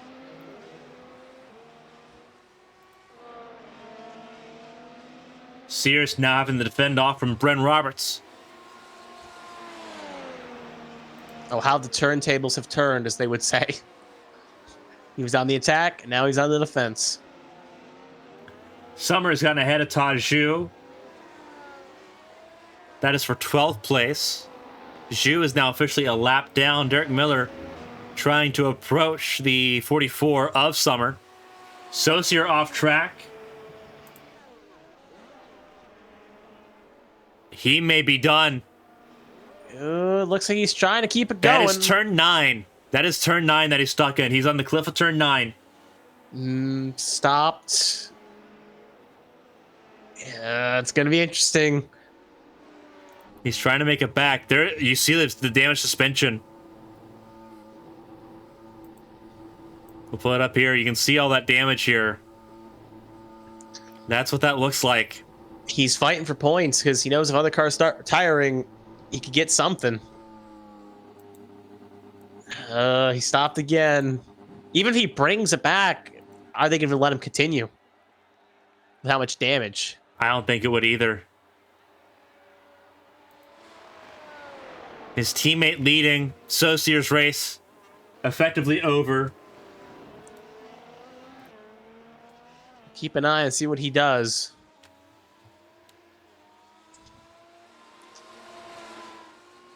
Christina Ryan's made it up to 2nd. The alternate strategy, but there's Eli Sasek, as you can see. Just gonna swoop on by here. If not now, definitely going into corner 1. Yep, Saucier at the toe. So that is his race done. Oh, that's a bearing move by the 9 to try to get the pass done in the situation.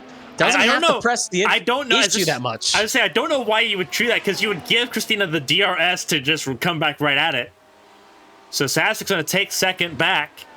And you have the advantage. Like, she's going to have to pit again. So it just feels kind of odd to put yourself in a spot unless he wants the thrill of it. Yeah.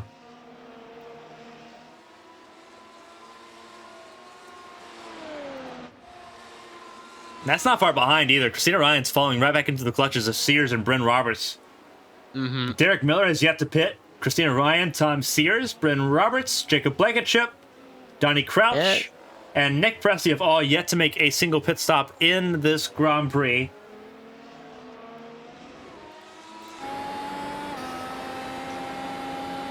Presley is 1 down, though, as well, so... Summer in. Yep. Summer in as well. She'll come in.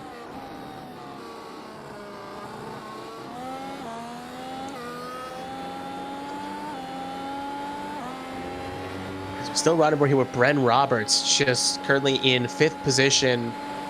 Just kind of, it's worth noting that basically looking at Ryan's about currently a 2nd back and actually closing, but that's probably with DRS's help. Yes, it is.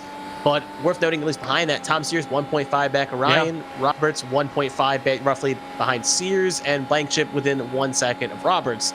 So they're all relatively close, and it's worth noting at the very least, Roberts, Sears, Ryan gonna have to pit.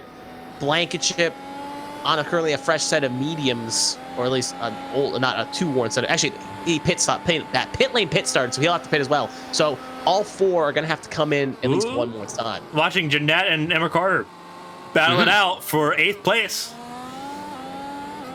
And Carter gonna make that easy peasy on Jeanette. Presley elects to come in this time by. Question. Derek Miller, it's worth noting, going so long in the mediums, is he trying to maybe stretch it to the softs? Because he's losing time to Eli. He is not. So walking through that process, these mediums, if you take care of them right, they can get you 30 laps. So there's a good, he could do a 2-stop race where it's medium, medium, soft. Because he would just run the last 10 laps on the soft compound tire, and that's within their window. Or he can go 30-40, because the tire, if he can get the hard tires to go, 40 laps is not a stretch for those hard tires. No. Eli's doing a bit of a stretch, trying to get the hards to go a long distance. Christina Ryan starting on the hards. Her goal is to make it to lap 40. So we'll see if she can do that. She's not lost too awful much time. She's only lost 4 seconds to Miller across this race with her pit lane start in effect. So her times are pretty representative of where she's supposed to be, but she just decided to not take part in the standing start. Didn't believe that there'd be a good standing start to come of it, and we went completely green on it. So really good job by everybody. Ben Roberts goes a bit wide there, not too wide, but going to cost him at least a couple tenths there on his hunting down Blankenship. Yeah, teammates 5th and 6th here.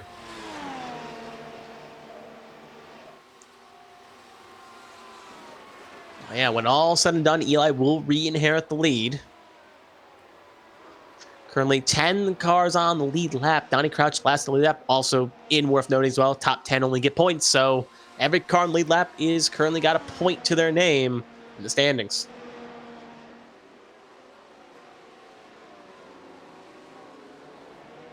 Right now, Donnie Crouch sitting in 10th. Jeanette's gotten back around.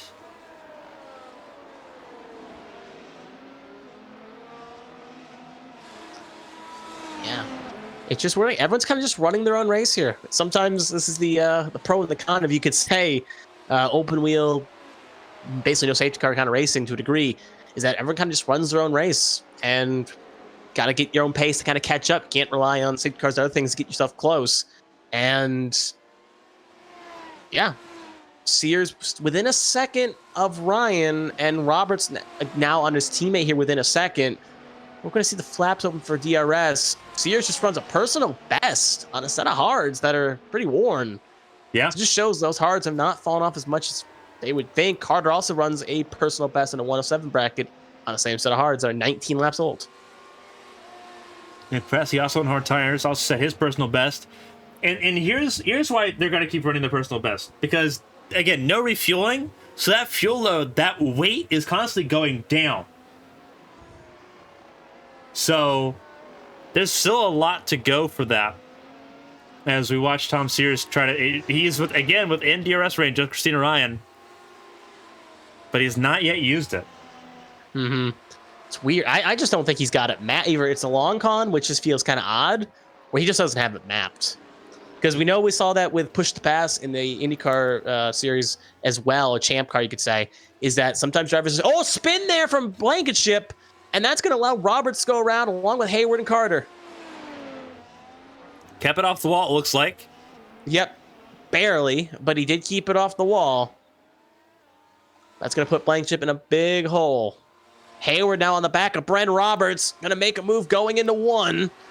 Hayward going to have the bigger, you could say, fortitude there, and going to sneak by Roberts. So put Hayward up to 5th. Roberts now down to 6th. So Roberts gained a spot in about one sector and then reverted back to where he was in the next sector.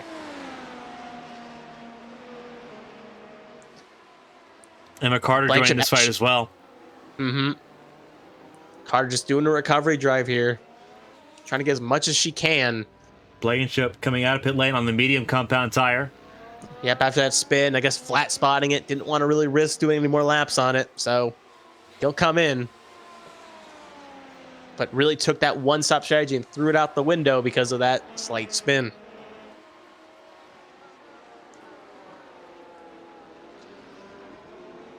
Because we know Carter is pretty daring, as we see so onboarding Hayward here. Carter going to get a good run on Bren Roberts here.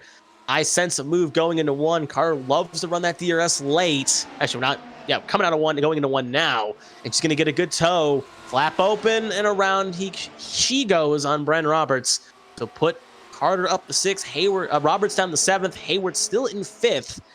But it's worth noting Tom Sears is falling back into this 4-way battle here. And Hayward and Carter and Roberts are all going to be within striking distance of Sears. Actually, that's 4 seconds. My mistake. I was looking at Sears closing on Ryan. But yeah, good battle we got for 5th, 6th, and 7th. Tom Sears sitting again. This battle for the podium, heating up. Both still have to pit. Yeah, both on the same strategy. It looks like right now so far. Mm-hmm.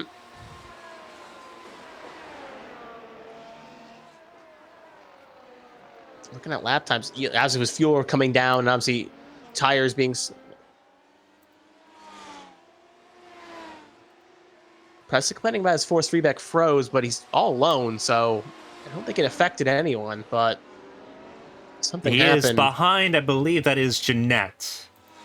Yeah, it is listed Jeanette. He's behind, but again, he was really, yeah, he was nowhere close to anyone when he said that complaint. So I'm just going back to see, but yeah, he was all alone for the last couple laps. So just all alone when that complaint happened. But Carter now on the back of Hayward as we're watching that battle right now. Yeah, Hayward and Carter, they battled each other a lot. Carter won Watkins Glen and Road America in the Champ Car Series. Hayward got the best of the two at Indianapolis. Mm-hmm. Carter won the first Indianapolis, if I'm not mistaken. Correct, but Hayward was not present. Better one yeah, obviously, but Hayward won the second. So they both split Indy. Hayward didn't win the second. Christina Ryan did. Oh, she did. You're right. Thank you for correcting me on that.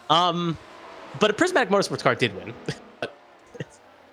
Regardless, we also go to Indy on the calendar as well. The next to last race? Actually, no, it's third race of the season. Yeah, third race of the season. Long Beach is next to last race. Yeah, I was going to try to segue into that one. But anyway, come out the corner here. Carter closing, but it's pretty far back to really make something happen with DRS. And she will not really have an attempt to do it unless she just somehow gets a miracle run going into corner 2. But nope, she's not going to make it happen. So Hayward holds nerve, and Carter going to have to settle behind still for 5th. But she's hungry to get back to 4th. I'm sorry, 5th, as she's in 6th. Tom Sears just had a personal best as Hayward. Oh, Carter! Yeah. Yep, Carter. Pivoted at the worst possible time there as Carter made a diving move through turn 4, but coming out of turn 6 is still in Hayward's control. Now going up the hill, building up the crescendo before it drops through turn 9 and into turn 10. Like an orchestra, just kind of building it up like rhythmic music. Oh, Carter gets a good exit such into that corner good here. Run. She knows the time that to perfection. Now a 10th closer than last lap. What will she do? Will she gain about a 10th and a 10th and a half going into corner 2? She's going to try it. Closes the DRS gate. She learned her lesson, and around she goes. Yep. Put her up to 5th. And one thing I think a lot of people don't really estimate at all, the change in the hybrid deployment does so much to help negate that if you don't have DRS. Mm-hmm. It's worth noting that Derek Miller was 14 seconds back, probably a couple, like 5, 6, 7 laps ago, and now currently 4-second gap between Miller and Eli, and Miller has not made his pit stop, so. And it's even less of a gap between Miller and Christina Ryan. Yeah, and they're all going to pit. Because remember, Miller's going to have to pit, so Ryan and Sears both going to have to pit. So it's a net gain for Ryan and Sears. Yep. Miller just playing to his strategy here. He knows he's going to lose long, but he's losing a lot here because the only way he gets through this, and by the way, he's in the window for that one stop to work. He's either going medium, soft in the race, or he's going medium to hard in the race. Christina is going from hard to medium, we believe. So is Tom Sears. Probably. I believe Ryan, Sears, and Crouch are all in the same strategy. So, and it's worth noting Roberts and Miller are on the same strategy as well. Both medium. Presumably what they're going to do is probably in similar song to Swans of a Feather dance together, as Miller and Roberts probably going to do the same thing. Even though Roberts is 7th. Question is, when will he blink? Because gap's closing. He's in the window. Won't be this time. But you feel like it's got to be soon. Tom Sears again. Not getting a good run off that last corner here. Going to just be a little bit too far to really struck. He was within 3/10. Is actually never mind. I thought I saw something. Yeah. There's the DRS. He found it. Mm-hmm.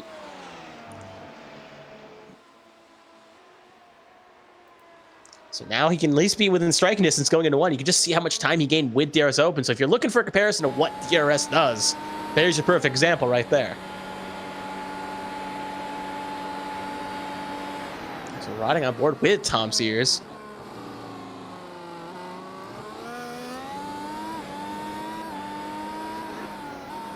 As Wesley Jeanette has made a, I assume, unscheduled pit stop here. Something happened with the 76. He went off track and came back on. We'll look at that in just a second. We'll see if Sears can take on Christina Ryan. Here's a funny statistic for you. In all the races they did together in Champ Car in 2022, Tom Sears never finished ahead of Christina Ryan except for twice. Yeah. Phoenix was the first race because Sears finished second. Mm-hmm. And I believe Sebring, the first 2 races of the season. Yeah, the 2 races I was there. I was like, I remember looking at my calendar. Like, I watched all those races, Texas onward, and I don't, or participated in them. Oh, someone's off track. Oh, Wesley Jeanette again off track. Just came out of the pit lane corner 2-3, and that's going to be another.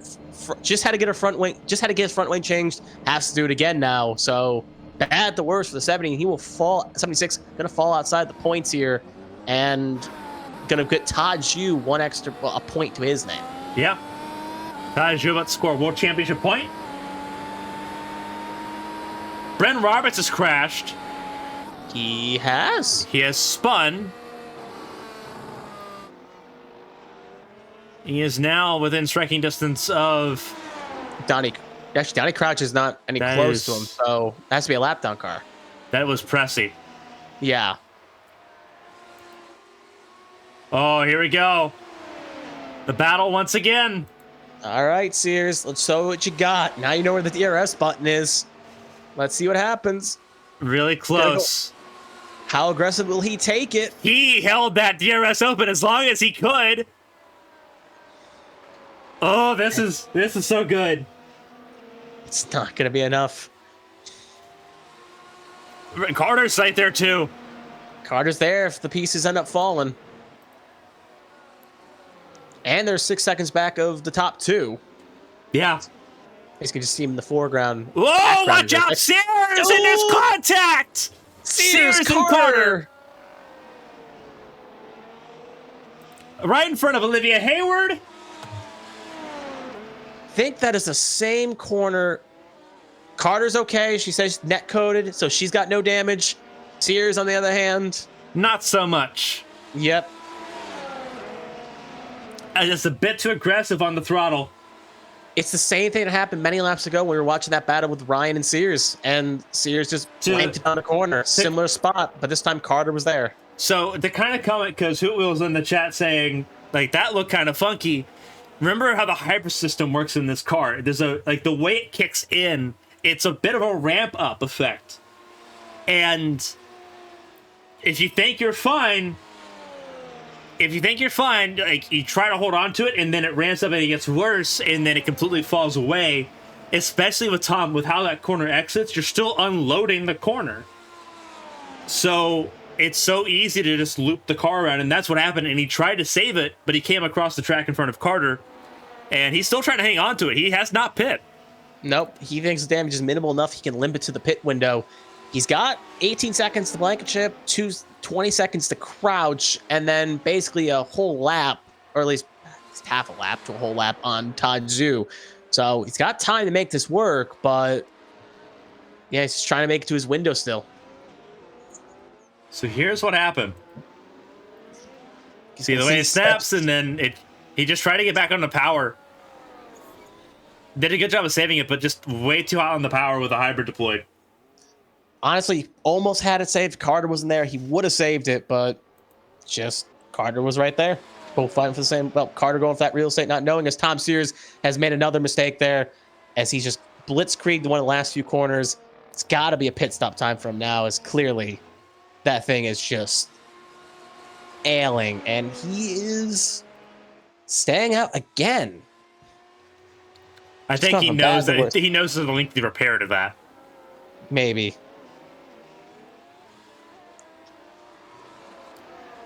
Christina Ryan still sitting in third with a second in hand to Emma Carter. Olivia Hayward in this fight as well. She sits fifth for Prismatic Freya.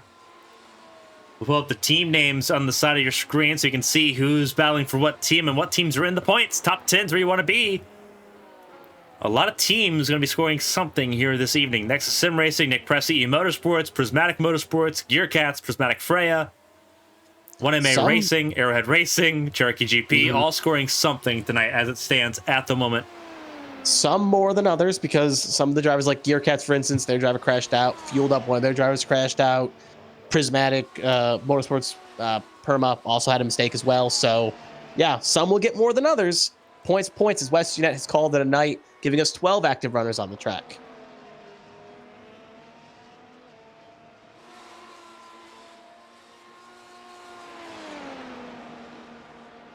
Okay, Blankenship has reeled in Sears. And I'm assuming with the wounded car that Sears has, this should be an easy pass for Blankenship for 7th. And yeah, Sears is going to pull to the left.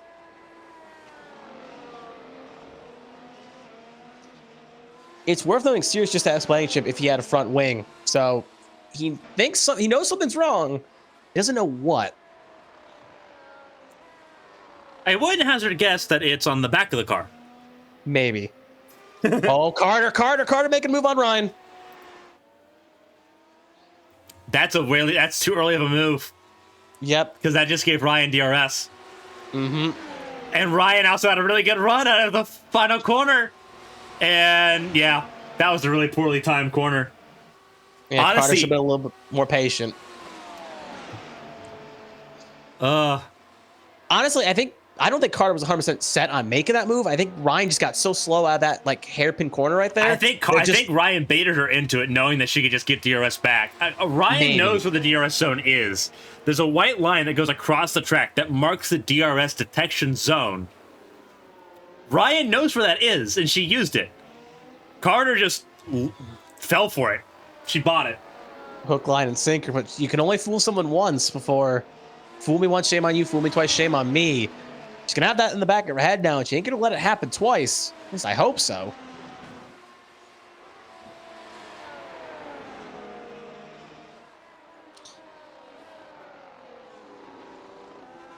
It's also worth noting if Ryan can kind of back up the Gearcats machinery here, can help out a sister team in Prismatic Motorsports sister team here, a sister operation, to try to help give Hayward next point here. But Hayward, the Carter, not going to fall dupe to it twice, but a little bit too far back to really use DRS. I'd be shocked if he tries to make a move into one. Yep. Oh, Carter thinks about the outside down the inside and going to outbrake Ryan and make the pass work. Carter taking an odd situation and making it work, put Carter in the podium position. She's back where she was at the start of this race. It's been a long hill climb, but she's made it. Oh, Tom Sears is trashed. Yep. That's his race over. Yep. Here's what happened to him. Out of going on turn 6 again. And just too deep. Yep, way too deep. Control C, Control V. So that's going to leave us 11 cars. So if one more car ends up DNFing or calling in tonight, all drivers, active drivers, will get 1 point. And it's worth noting 9th, 10th, and 11th for all 1 lap down. And Robin Summers is currently the odd driver out, but is 6 seconds behind Pressy for 10th. So she's going to be having kind of her cheer hat on, trying to make something happen. We're keeping up with this battle here between 3rd, 4th, and 5th. Ryan using DRS, not going to get close enough to make a pass, but it's also going to allow Hayward close in a little bit on Ryan. Oh, as Ryan goes a little, just getting a little checked out there. It's going to allow Hayward at least a 10th gain, but obviously not close enough to really make anything happen, but gain her a 10th. Here's the pit strategy. Looks like for the top 9, it's Miller who has gone without pitting. So has Crouch, Ryan, and Roberts. Everyone else has made pit stops. You can see where those pit stops were made.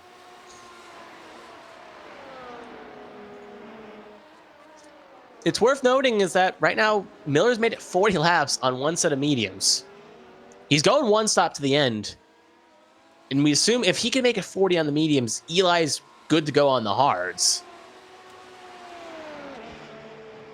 It just raises the question is, what will he elect to choose to come in on? Does he try to stretch just a little bit more, maybe get a soft window out of it, even though it's about 69 laps? So assuming that would be somewhere in the 50s he would have to hit, which would be a big number to hit on those mediums. Taju has just crashed. He's back rolling, but he had a bit of an incident. See what happens. Turn 9. Clips the grass. And has to just kind of cut the corner. Gotta be careful with that. You don't want to damage the bottom of the car. Yep, that's the thing that can happen. And he's off track again. He is struggling big time. That is through turn 7. If he's not careful, we're going to have to make him mow the lawns as Roberts has got around Crouch. Oh, he's just going to pull off here. Doesn't want to impede the cars ahead. He's got the space to make it happen if he wanted to, so makes sense. Miller's still leading by 2.3, but a pit stop does have to happen. Hayward made a move on Ryan. As Hayward gonna have the inside on Ryan, actually outside on Ryan, and Ryan just gonna let it happen. Put Hayward the 4th, Ryan down the 5th.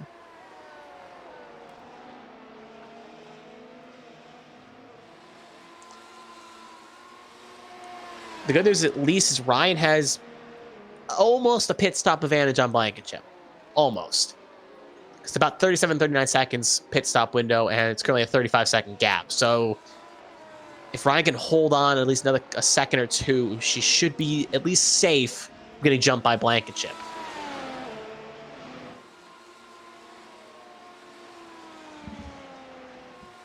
But for Carter, it's a long road to get back to Eli. As fastest lap from Bren Roberts there. Yeah. He will take the fastest lap point away from, I assume Eli had it. Yeah, Eli had it, and now it belongs to Bren Roberts. Realized that there was a point for fastest lap.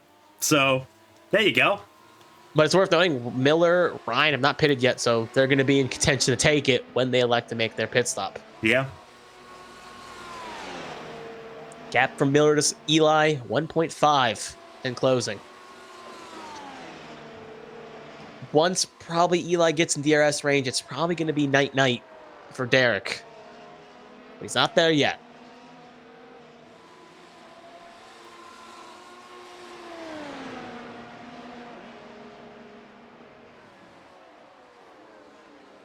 Watching this battle again. This is for 3rd place. It's Carter in 3rd, Hayward 4th, Christina Ryan in 5th. Jacob Blankenship and Bryn Roberts 6th and 7th. Donnie Crouch in 8th, last car on the lead lap. Taju 9th, Nick Pressy up to 10th at the moment. Still time left in this Grand Prix. It's worth noting Donny Crouch will probably go a lap down by the end of this thing, as he's still not made his pit stop. But yeah, plenty of time left for things to happen, mistakes to be made, or time to be gained. As Miller was slightly slower than Eli there, so even with the big tire difference, Miller was able to get the good times out of that in that medium tire still.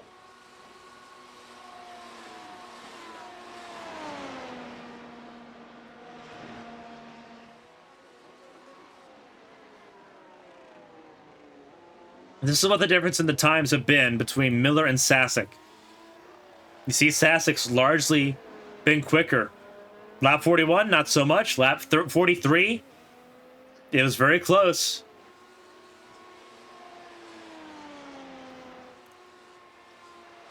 The ebb and flow. Mm-hmm. Keeping an eye on the interval between Hayward and Carter. Carter had it down. Hayward had it down on Carter by at least half a second, close to a fourth, 10th. And they're coming into that turn 9, turn 10 complex here, and then going to set up for the long run down the long straight, or maybe not too long straight. But Carter gets a way better exit off that complex, and that's going to leave Hayward not even in DRS range. So point disregarded, but Hayward was keeping Carter honest, as even Miller's opened up the gap to 2 seconds. Carter had an issue in the final corner. Hayward just gained 3/10. Yep. Ryan sets a personal best there. 108.6, yeah. And Eli just made a move on Miller. I think Miller made a mistake.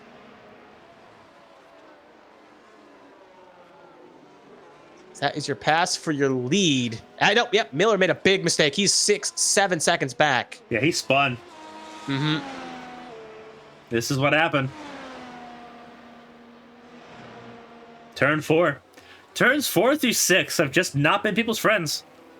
Nope. The same thing happened at Tom Sears, only even, like, Miller did the smart thing. He just didn't save it. Yeah. I think Carter's probably hoping he tried to, but it's what it is, as he'll now make his pit stop here. So, Christina Ryan. Mm-hmm. Miller, Ryan, both in. I assume Donny Crouch will probably follow suit when he gets to that complex in about half a lap. Oh, watch out! Hayward spun! Hayward, too aggressive. Hayward with the slide. Mm-hmm. Really good save. Still trying to save it. Still trying to save it. She's got plenty of time. 10 seconds, Ted. Yep.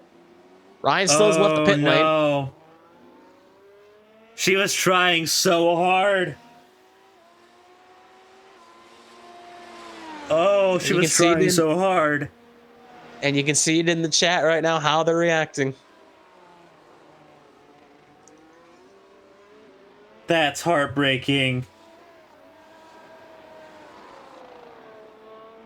Derek Miller still in pit lane, worth noting. Sorry to segue, but 41 second stop here. Clearly got at least some damage in that spin, as he is still stationary there. That's going to cough multiple spots up. Now he'll finally leave after a 50-second pit stop there. Going to put him down to 8th.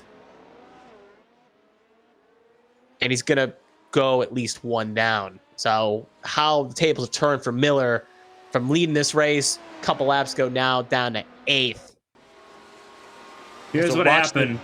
The battle between Hayward and Carter. You just see clips the grass. It spins, keeps the brakes locked, and just keeps it off the tires. But I want to see if she held on to the DRS in turn 1.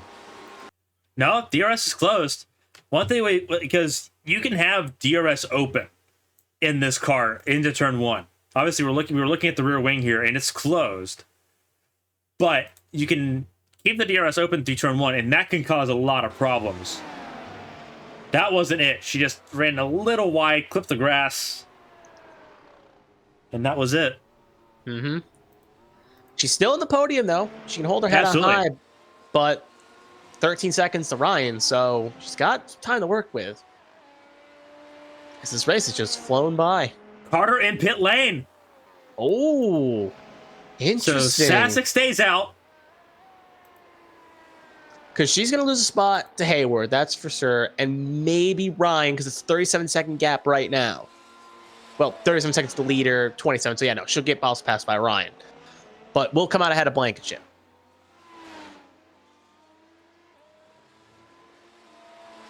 Derek Miller also in the pit lane again. I think he had a sort of a drive through. Oh, yeah, stop and go. So, hey, we're going to sneak on by.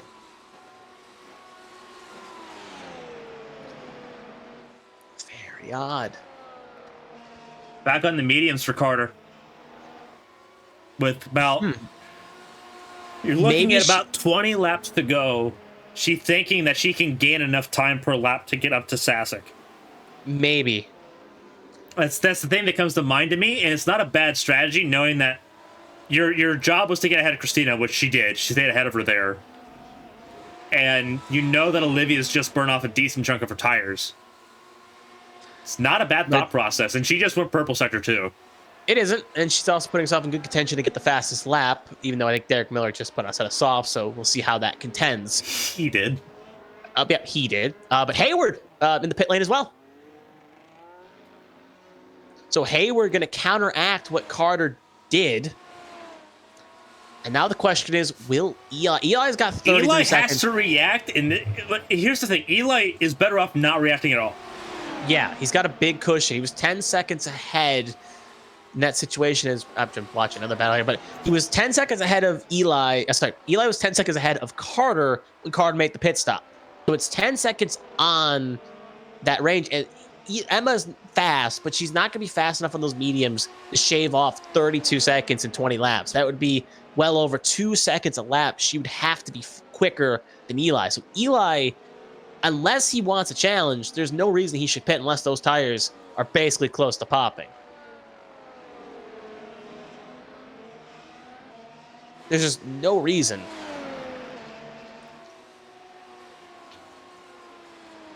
The issue is that if he does react, he can't react with the sauce. Like, he can't, and that's the thing. Like, if he pits now, it's going to be really bad for him. He just needs to stay. Just stay the course. He's made his bet. He's got to lie in it. But we saw Derek Miller take those mediums well over 40 laps, and those were mediums. Fall-off's going to be interesting, but we saw, even worth noting as well, Carter, though, we saw with Derek Miller and Eli Sasek, is that we were watching that battle, and they were running similar-ish lap times, even with Derek Miller's mediums that were 40 laps old. He was running similar times to what Eli was running. So it's worth noting that when the fall-off hits, when eventually it will for Carter, the range of the tires should be still net faster than what Eli has. And right now, the gap's gone down at least... It's gone down 5 seconds. Here. Yeah, many. It was 35 when Emma exited pit lane. It's down to 30, 30.9, 30.8, 30.7. And we'll keep an eye here. Ooh, that was trouble. That was Nick Pressey.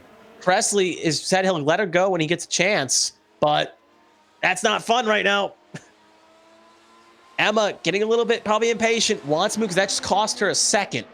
Yeah.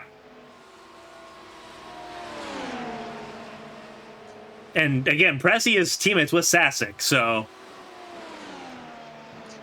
I think maybe Pressey was trying to help Carter. I mean, it wouldn't make sense for the help, but Carter said on the radio was more harm than good. So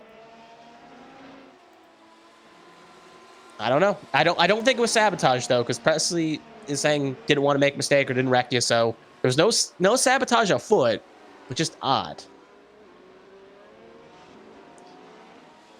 Hayward sets a green sector there. She's in the 107 brackets, but yeah, it's gonna be even harder. It raises one question though: is if we get close, because it's 51 right now. If you're Eli, you're not gonna blink, but if we get maybe 60 within the 10-lap window for the softs to really be effective, if you're Eli, do you elect to pit and maybe put on a set of softs? If the gap's not too big, I could see that happening. But if Carter closes it to maybe 25, 20 seconds, I don't think that happens. Gap is 30.3. Fastest lap of the race, Emma Carter. Yep, 106.571. And even Ryan sets a personal green. Yeah, 108.5. 108.05, I should say. Mm-hmm. We know Eli's running in the 108 brackets. Carter was just in the 106s. But that's not going to be it. You'd have to do that consistently every lap till the end, and it still probably wouldn't be enough.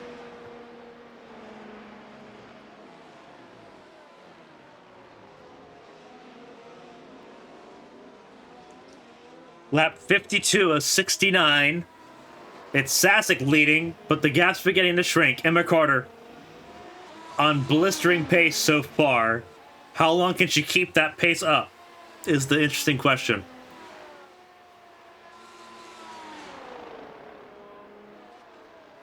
Let's see here.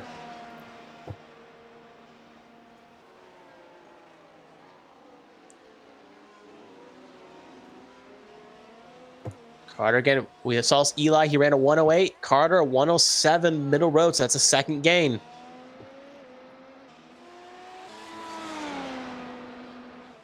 It's for watching Sasek right now. Christina Ryan, another personal best, 107.7. Mm-hmm. Keep an eye on the Olivia sector Hayward, times here. 107.2.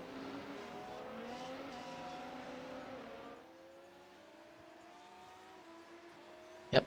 Only a 10 faster Carter was than Sasek in that first sector.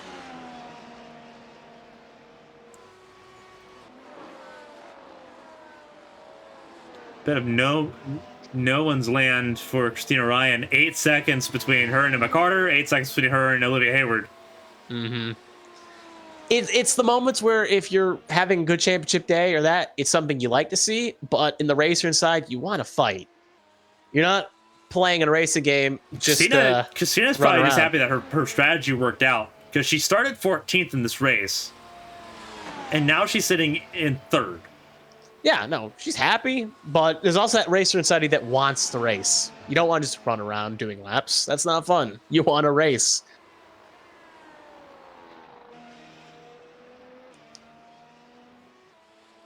Keep an eye on gaps down on the 27 between Carter and Eli. Yeah, it is.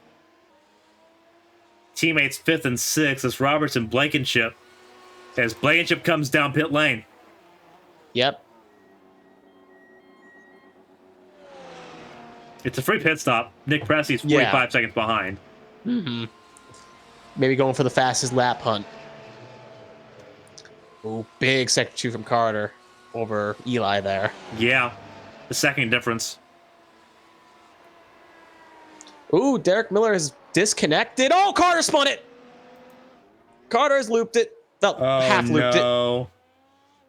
30, 31, all that time gain just lost in a blink of a corner.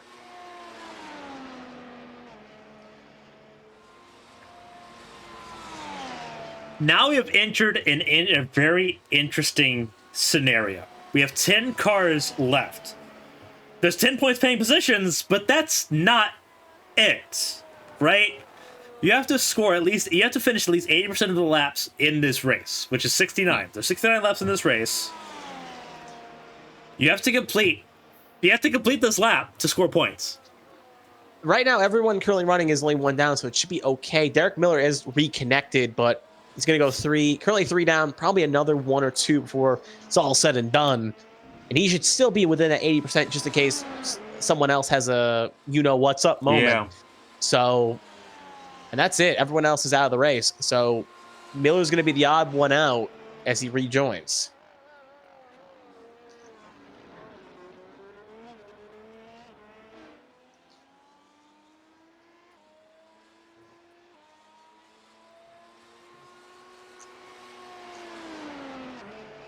And again, gap's 30. Yeah, no. Eli just going to lay in his bed here. I was still thinking maybe he goes for the fast lap chase, but he's not going to throw away that track position for 1 extra point, possibly losing it. Yeah, the benefit's not there. No, unless he was 40 seconds ahead, then he probably would, but not 30.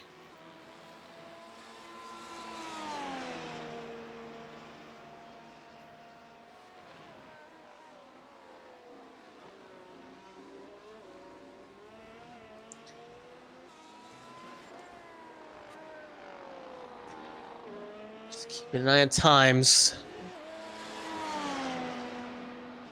He just started lap 57. Blanchett, race best sector 2. Mm-hmm. Taju off track, turn 4. Yep. Blanchett is on a fast lap chase here. Across the line, does he go purple? He does. 106.1, new fastest lap. It does raise the question as well as if you're someone like Robin Summers, Presley, Zoo, Crouch, if you're that far back and you're most likely locked in the points with Derek Miller being a 1 lap advantage over Donnie Crouch, or if you're Zoo or that, it's basically 3. It raises the question, do you go for a fast lap punt as well? You only get 4 sets of tires though, so if you got 1 left, maybe you try it if you haven't attempted Taju's coming down pit lane, so I guess we're going to find out. Yeah. You don't got many, it's not unlimited, so if you got something left, you can try it, because most of the drivers here have done 1 stop or 2 stops, so they should have at least an extra set floating around. So Zoo's gonna end up losing 9th to 10th. So even if he gets his fastest lap, though, it's only gonna put him on the same equal points as Crouch. Yeah. It's a net 0. He's just gonna steal it away from Blankenship. I've won, but at what cost? It's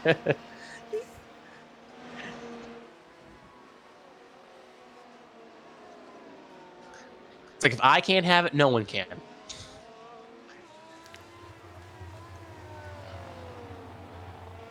So keep an eye on that.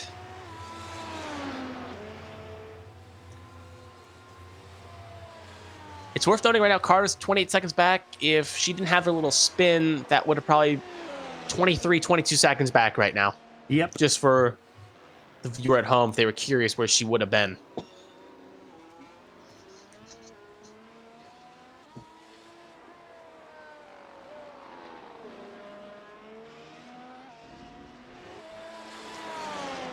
And yeah, everyone's really kind of in no man's land, as they would say. Most drivers that are close are just one driver with another lap down driver. So it's kind of all running their races. Zoo just started his fastest lap chase. See what he can do.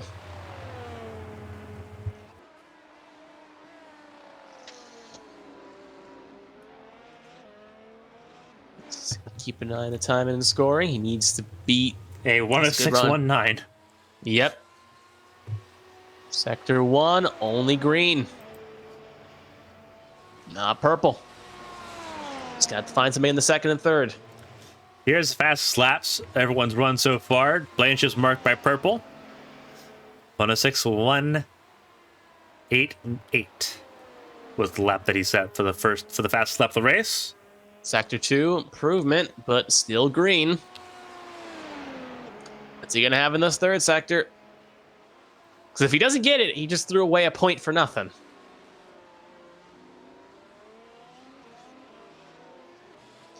Here he comes, off last corner. Get your stopwatches out. Can he beat it? Cross the line. No, a 107.116. A little bit ways away from Blankenship's 106.19, about a second. So chase was not worth it. I think the 11 of Donnie Crouch has gone off, so that's going to give Todd Zoo the position back anyway. So nothing ventured, nothing gained, as the kiddies would say. Well, now Crouch has a chance to go do it. True. Because now he's got nothing to lose. Yeah. He gained a point and just lost one, so why not why not net gain anyway? He's got the set remaining. 2 sets, actually. There's a battle beginning to wind up here in the last 10 laps of this race. Robin Summers closed the gap to Pressy down to less than 3 seconds. Summer is on the hard compound tire. Both of them are. Blankenship's on softs, as is Taju and Derek Miller.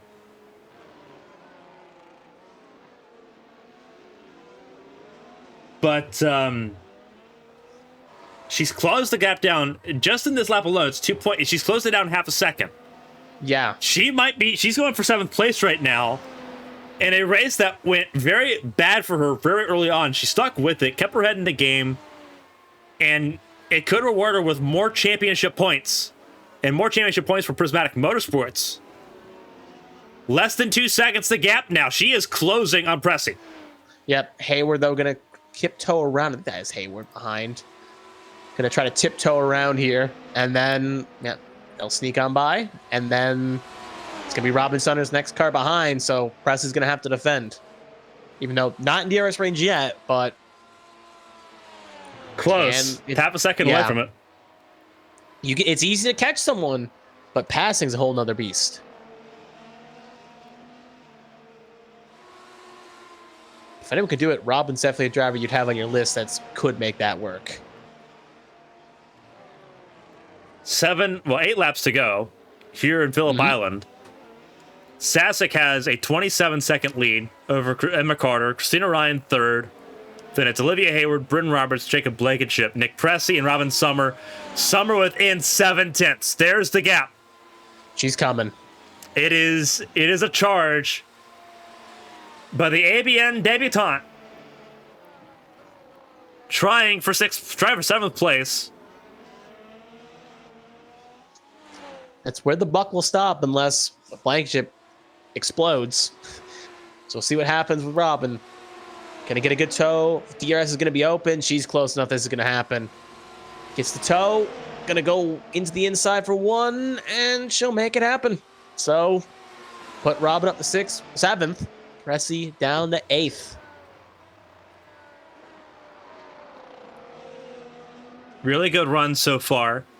Robin back up to 7th place. She started this race in 5th. So without a miracle, she won't go any higher. Yeah, she won't net even here, but still very valuable points to start off the 16 race season. But considering the fact that it looked like it could have been all over on the early couple laps where she may have been no points, she'll probably take this. Absolutely. 10 times out of 10. It's about minimizing loss and what you can gain. Oh, well, Robin Summers in the tire barrier, so... Oh, no. Pressy going to get back around, and... Oh, she needs to not do anything super dangerous. She's got plenty of space, though, but the 56 is coming here. She's going to... How hard she hit? I'm shocked she's not coming in. Going to try to limp it. Tadzu is 35 back still, so... So that was a little bit afterwards, unfortunately. We're going to go back and see if we can find here. This is through turn 10. Just looped it a little bit. Well, Robin, enjoy your stay in the Commentary Curse Club. Come to lay mints on us. Yeah. That's unfortunate. She was doing so well. She had gained so much of that back. Old tires, they are such a curse. It is so rough. Mm-hmm.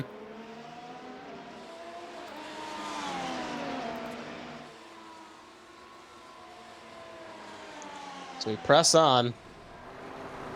Oh, is a car off? And that's Hayward. It is. It is Hayward. I saw it invalidate, but I thought she just maybe cut the corner, but no, she's off. And she's missing her front wing. Oh. That's horrible. It's just bad, the worst. She'll be in. That's going to give a spot to Bren. She's going to try to go fastest lap now, but... Blankenship going to get presumably around... Yeah, this Blankenship going out through turn 10 and 11 right now. Theoretically, you would imagine, yeah, because Hayward's going to take... It's going to take a few seconds for Hayward to replace that front wing. Luckily, Pressy's not anywhere close, so the minimal she'll fall is 6th, maybe 5th if she can get it out quick, but she goes one down, though, so she's going to have one less lap to even try to get back Blankenship, but that gap's now 10, 11 seconds, so... Yeah, that's rough. 5 laps to go here in Phillip Island. It's a race that we knew was going to test a lot of the drivers. Eli Sasek has kept his cool. Mm-hmm. Started on the front row. Has led the most laps of this Grand Prix. But all that matters, he leads the last one. Absolutely. Coming to 4 laps to go. Oh, Pressie's just pitted, so Robin's going to go back up to 7th. I think Pressie's going for a fastest lap hunt here. Yeah. Which is interesting because he's losing a point on this exchange. Interesting. Yep, I'll see if he hit anything, but such a quick stop. If he had any damage, it would have made sense. Yeah. If he had damage, it would have slowed him down a little bit, but it didn't. So he's 14 back, so he's not like he's going to be able to reel back in Robin unless he finds the Holy Grail speed. Ooh, it's a slow car in the way. Yep, Eli just told Brand was where, and Eli, that's probably going to be the last car he's going to face unless he can catch the 44 before it's all said and done. After that, smooth sailing. So, because the next car after the 44 is the 80, and that's at least a whole sector away.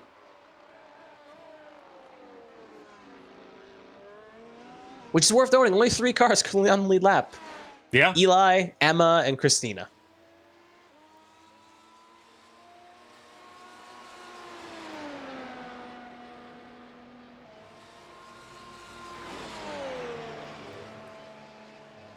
Three laps to go.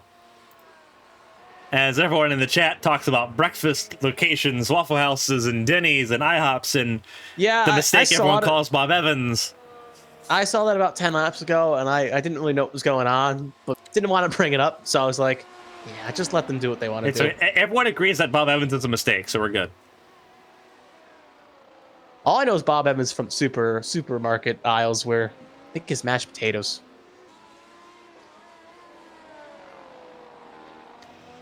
Pressy on his fast lap chase currently only at green sector 1.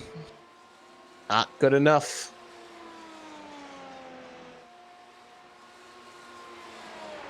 Sector 2 is purple though, so there's a chance.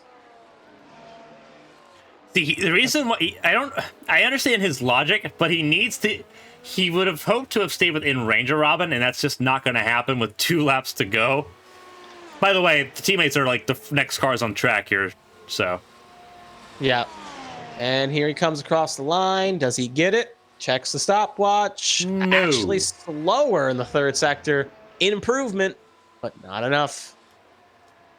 So it's still in the hands of Blankenship.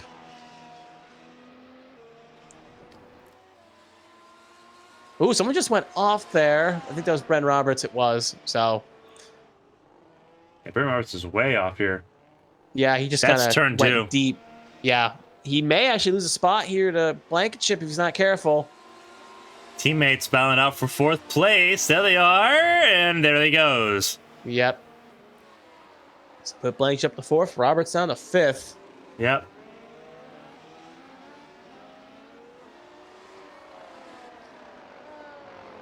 But Eli coming through the last sector here for the start, the last lap.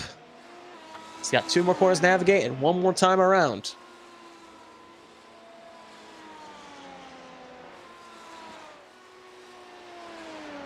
Eli Sasek. Flawless race. He takes the white flag. 1 more lap around the Phillip Island Grand Prix circuit. What an incredible first Grand Prix for Nick Pressey Motorsports. They said they wanted to be a top 3 team in the World Championship. And he knows that he's got it. 21 seconds in hand to Emma Carter. This is a cooldown lap for Eli Sasek. Yep, just don't put a foot wrong. Yeah. Make it conservative. Don't count it before it hatches. Mm-hmm. Through turn 6, this was the doubles corner today. Took so many drivers out. Blaney, McDonald, Cooper, Saucier, Jeanette all saw it. Tom Sears also saw it. It was a place where everyone had a mistake. But Eli survived and thrived here in Australia. Last trouble corner. As long as he gets through it, claimed Hayward and a few others. He's not even in trouble here. Nope. Out of the final corner. His teammate's going to be behind him on track. But here comes Eli to the last corner. The formation finish is what's going on here. Oh, he's letting Nick have the lap back. Eli Sasek wins the Australian Grand Prix. He kicks off the ABN World Championship with a win. top step of the podium. Emma Carter takes second. Christina Ryan going through the last couple corners. She'll secure a World Championship podium. The defending grand champion, third place at Phillip Island. I got to stop doubting her strategies when we start these races because she always seems to make them work. Well, yeah, top three, all three different teams.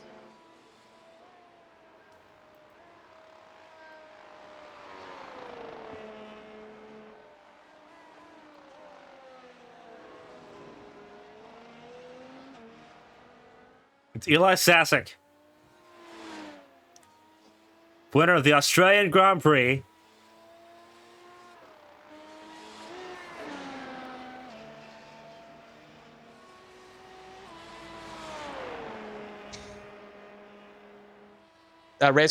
Christina wants to know where they're supposed to park.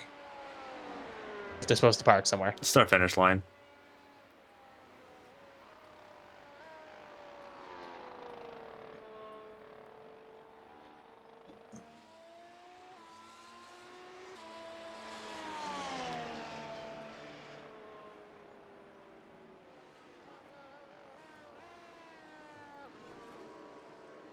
There's Emma Carter.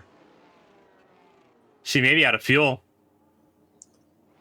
Nope, there she is.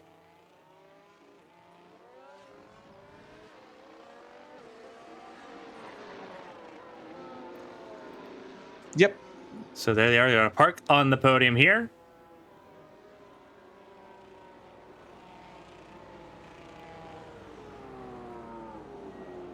Eli directing traffic here.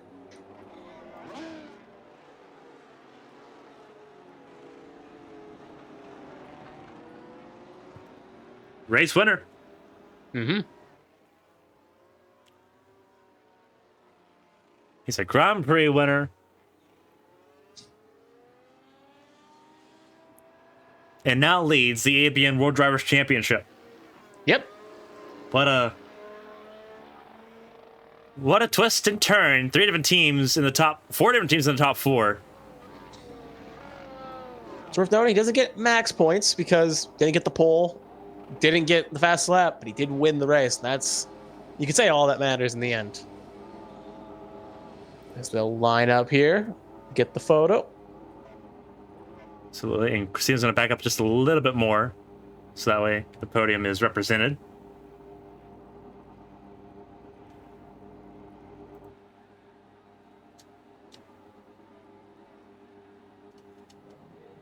And there you go. Perfect.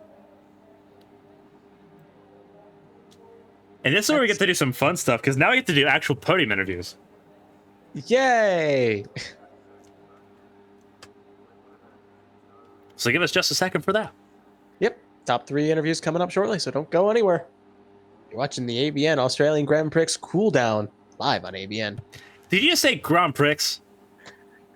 You know what? I heard myself. Grand Prix. I'm going to kill him. I feel like you have that mentality every time we exit the booth.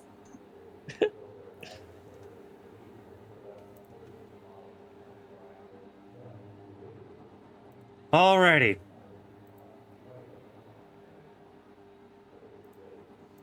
Getting everything ready here.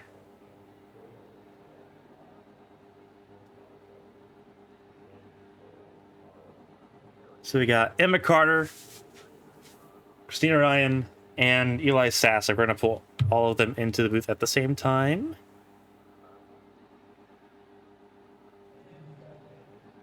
All right. If I can time this well.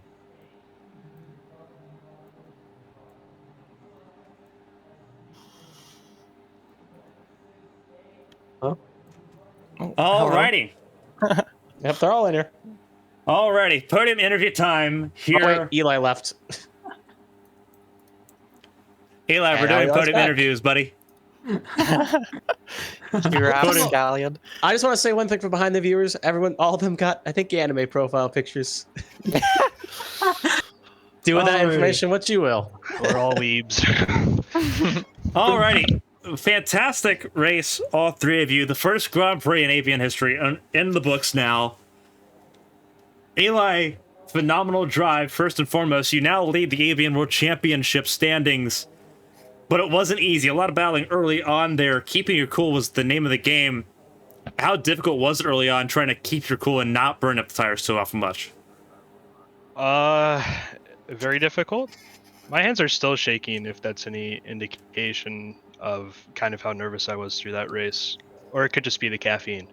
It wasn't the most difficult thing I think I've ever experienced to at least save the hards. I think the softs were a bit of a wild card because I didn't know necessarily how long I could go on them. I was surprised I actually went, I think it was like 15 laps or 16 laps. And I was surprised the hards went that long as well. But once I kind of figured out what I could do with them, I think it was kind of smooth sailing from there on forward. This race, it was a grueling race, 190 miles, 69 laps, one of the longest races in ABN, at least to date. Running these long races, obviously at least 2/3 of the podium are bona fide stock car drivers, so they're used to the time, at least in the cockpit. But this was a completely different thing where you had to be constantly going. How much were you pushing there at the end, knowing that, Emma was gaining a decent amount of ground? How much were you had to stay on your toes with, especially at the end there, the last 15 laps? I think the section of I think it was lap 50 to lap 60 was a lot more. I think I was pushing a lot more then, and then until Emma spun. I don't know what lap it was, but she spun out at some point, which gave me like a 30-second gap, and from there, I pretty much cruised to it. But within the lap, like 50 to 60 range, I was pushing pretty hard to at least make sure I maintained the gap. But I also was trying to save the tires at the same point because I wasn't quite sure how long they would go. Because I knew Nick, I don't know what tire Nick was on, but he blew a tire at one point, so I was kind of starting to worry at which point if I was gonna blow a tire, when it would be. Well, it was a great race, Eli. Obviously, we'll come back to you in just a second. Emma, P2, you started third, and you found your way back and having to go through the field.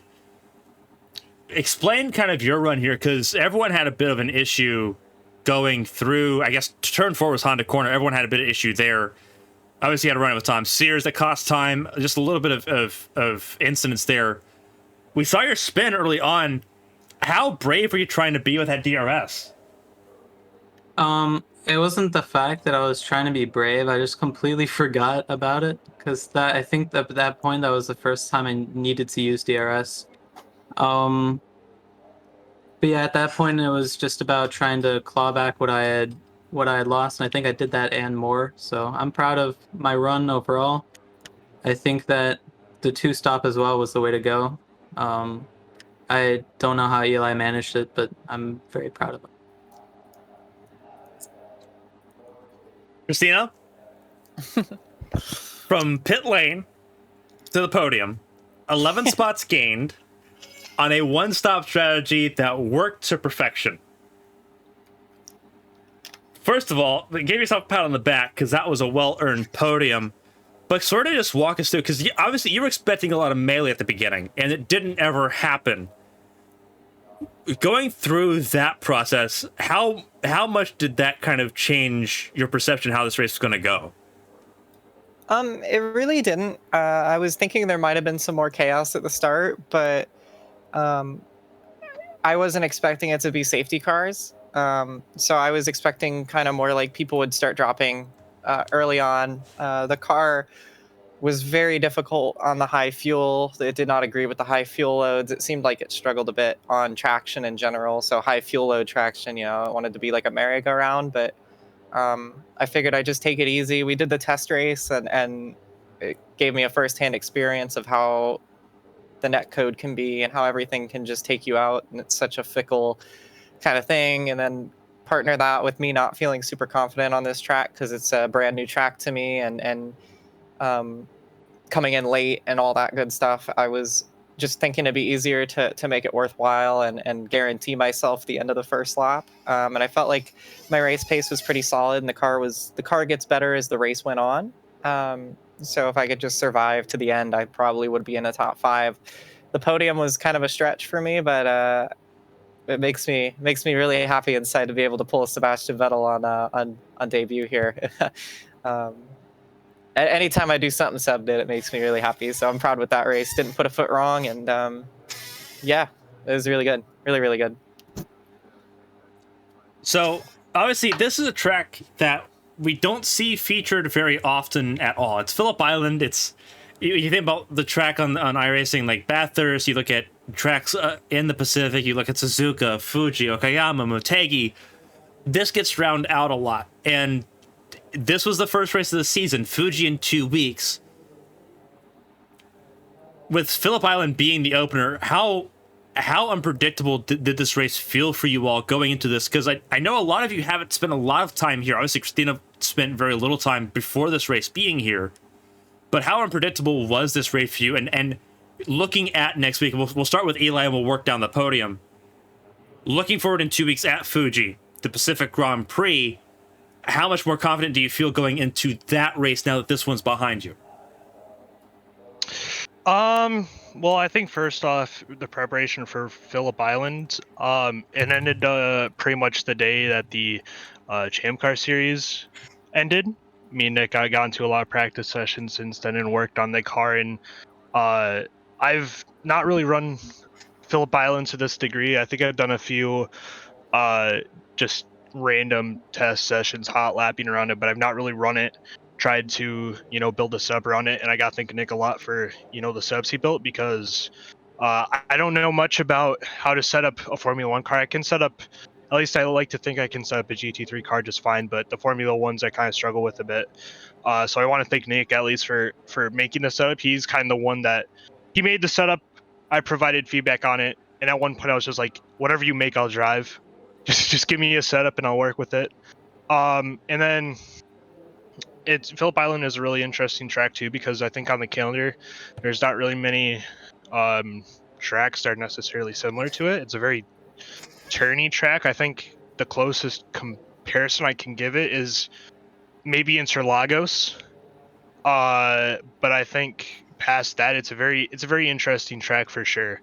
And then I think looking to Fuji in 2 weeks time, I really like Fuji, except for the third sector. That one gives me headaches, but Fuji is a great track and I really enjoy it. So hopefully we can make something happen there as well. Emma, your thoughts? So yeah, the whole thing about, so I wasn't really confident going into this weekend in particular. I think the next two are gonna be pretty strong for me. I did a lot of practice here because I'd never really driven here in any sort of open wheel car. I've really only driven here, or that's a lie, I did Pro 2000s here, but that's incredibly different. But yeah, just it took a little bit of time to like get everything down, every single sector. I'm pretty proud of the work that went into this. I think that I want to put like forth a similar amount of effort to Fuji, because I haven't really turned many laps there either, but it's something that I know quite a bit better than Phillip Island at this point, or at least I did. But yeah, it's gonna be a little bit more difficult on the setup front as well, because usually I rely on Alyssa for setups, because or I make the setup and she gives feedback and all, but Ben's doesn't have the same amount of experience as her, so he doesn't really give as much feedback that I can use to improve the setup. But yeah. Christina, your thoughts? There you go. Yeah, I'd never driven here before, but I knew it was a fun track. I was looking forward to getting on it. It was a really, really tricky track, but it was super fun. I really do love this track now. Now that I've been like enlightened, I still would prefer Albert Park, but I think this one's a close second for my favorite Aussie track. But um, I'm looking forward to getting to Fuji. That feels more like a home race than anything else to me. So I really, I'm hoping it's a pretty good event. Even if we don't make it past turn one, it's just going to be fun to turn hot laps with this car at that track. It's just such a great place. But yeah, I'm over the moon to get third place with all that limited practice and to. I don't think I got any X's either. I think I ran a perfect race, all things considered, and whether that would have put me in third or seventh, I can be really happy with that. So. Well, before we let all of you go and enjoy a well-earned World Championship podium, if you have anyone to say thank you to, the floor is yours. We'll go backwards here because Christina will work all the way up to Eli here. So, Christina, if anyone to say thank you to, the floor is yours. Still points finish for Prismatic tonight, so definitely a good night for the team. Yeah, huge shout out to Robin. She did a good job. I was a little worried. I saw her on top of someone else's car. It looked a little bit like Schumacher Duresta in 2010, but no, really happy that she still brought home a points finish. Shout out to her. Ohe was really pushing me at the end too. That was fun to race with her, and Judy was really good, especially early on in the race. She was a really good team player when we were coming up through the field. So shout out to all those girls. Shout out to Emily for giving us a rocket ship of a car. And obviously they're not on the car this week or this season, but because of the W12. But big shout out to Cert Diverse and Makoni Setup Shop, Agent Inc., Go for the Gap, Kedon Computers, Carbon Champagne. Obviously you, ABN. So I think I got everybody. But yeah, I'm just super happy. Thanks to everybody who watched, everybody who tuned in. Really appreciate everybody's support. And yeah, I'm ready to hear the anthems for the first time in my career. So right. It's gonna be fun. Oh, we get anthems? Yes, we do. Ooh. Surprise! Ooh. So, Emma, up to you. You're next. They want to say thank you to in particular. Obviously, team effort here for Gear Cats. 18 points on the road. Yeah, first of all, big, and I can't stress this enough, huge shout out to Alyssa for pulling me in at just the right time, because literally on the end of the second stint, I don't know if you saw on the broadcast, but I was driving on the front right was literally cords. It was 0% when I checked. It was really bad. But yeah, she pulled me in at the right times, helping me manage modes and everything, and helping me figure out standing starts. And huge shout out to Ben as well. I know he didn't make it as far into the race as he would have thought, or as he would have wanted. But yeah, it's a good effort nonetheless for your first time in this car. Yeah, that's all I have to say really.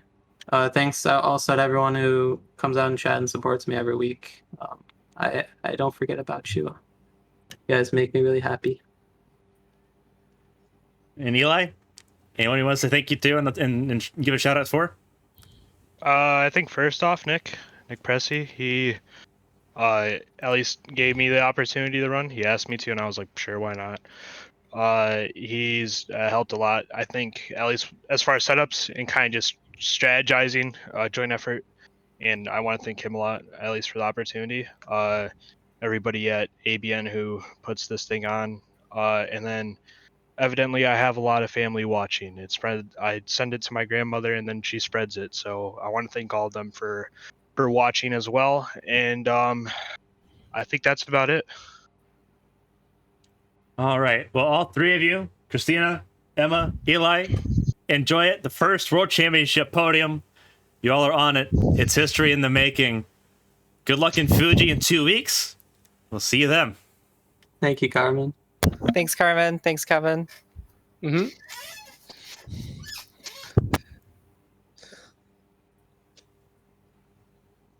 Oh, what a night.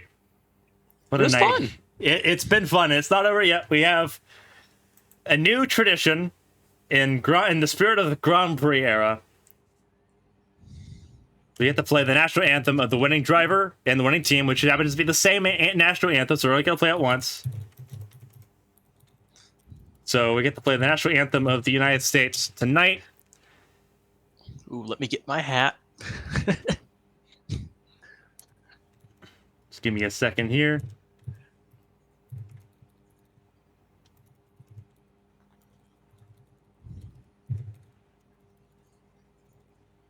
Alrighty, here we go. Let me make sure I got everything synced up together.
Alrighty. National anthem for the United States. For home driver Eli Sasek and Nick Pressey Motorsports to answer a couple questions in the Twitch chat. Isn't this just going to get played every race? No. Emma Carter's elected to fly under the Belgian flag, so we have to get that changed for next race. Christina Ryan will fly under the Olympic anthem. And obviously then Olivia Hayward would have the God save the king. Yeah, anthem of the United Kingdom. And Taju with have... Canadian anthem. Yeah. So there are more national anthems than what some may believe. And then also there's the team national anthems, which if the team is of a different nationality, then that also gets played. Mm-hmm. It's like real F1 to a degree, where back in the Hamilton domination era, you're going to hear a lot of maybe one national anthem, but sometimes you'll hear a different one.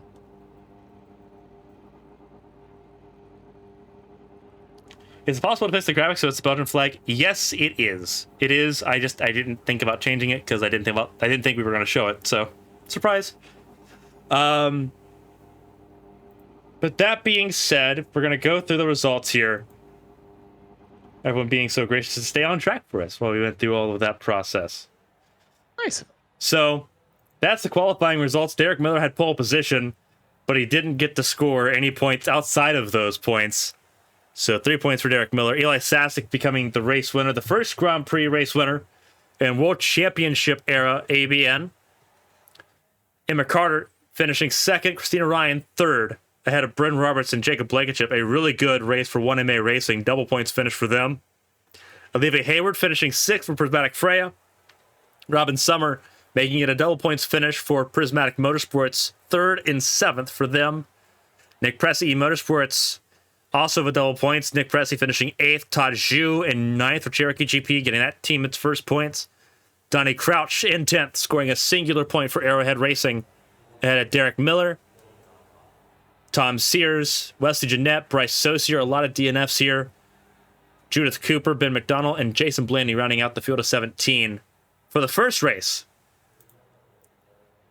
of ABN Hyper Formula Championship. What a Grand Prix.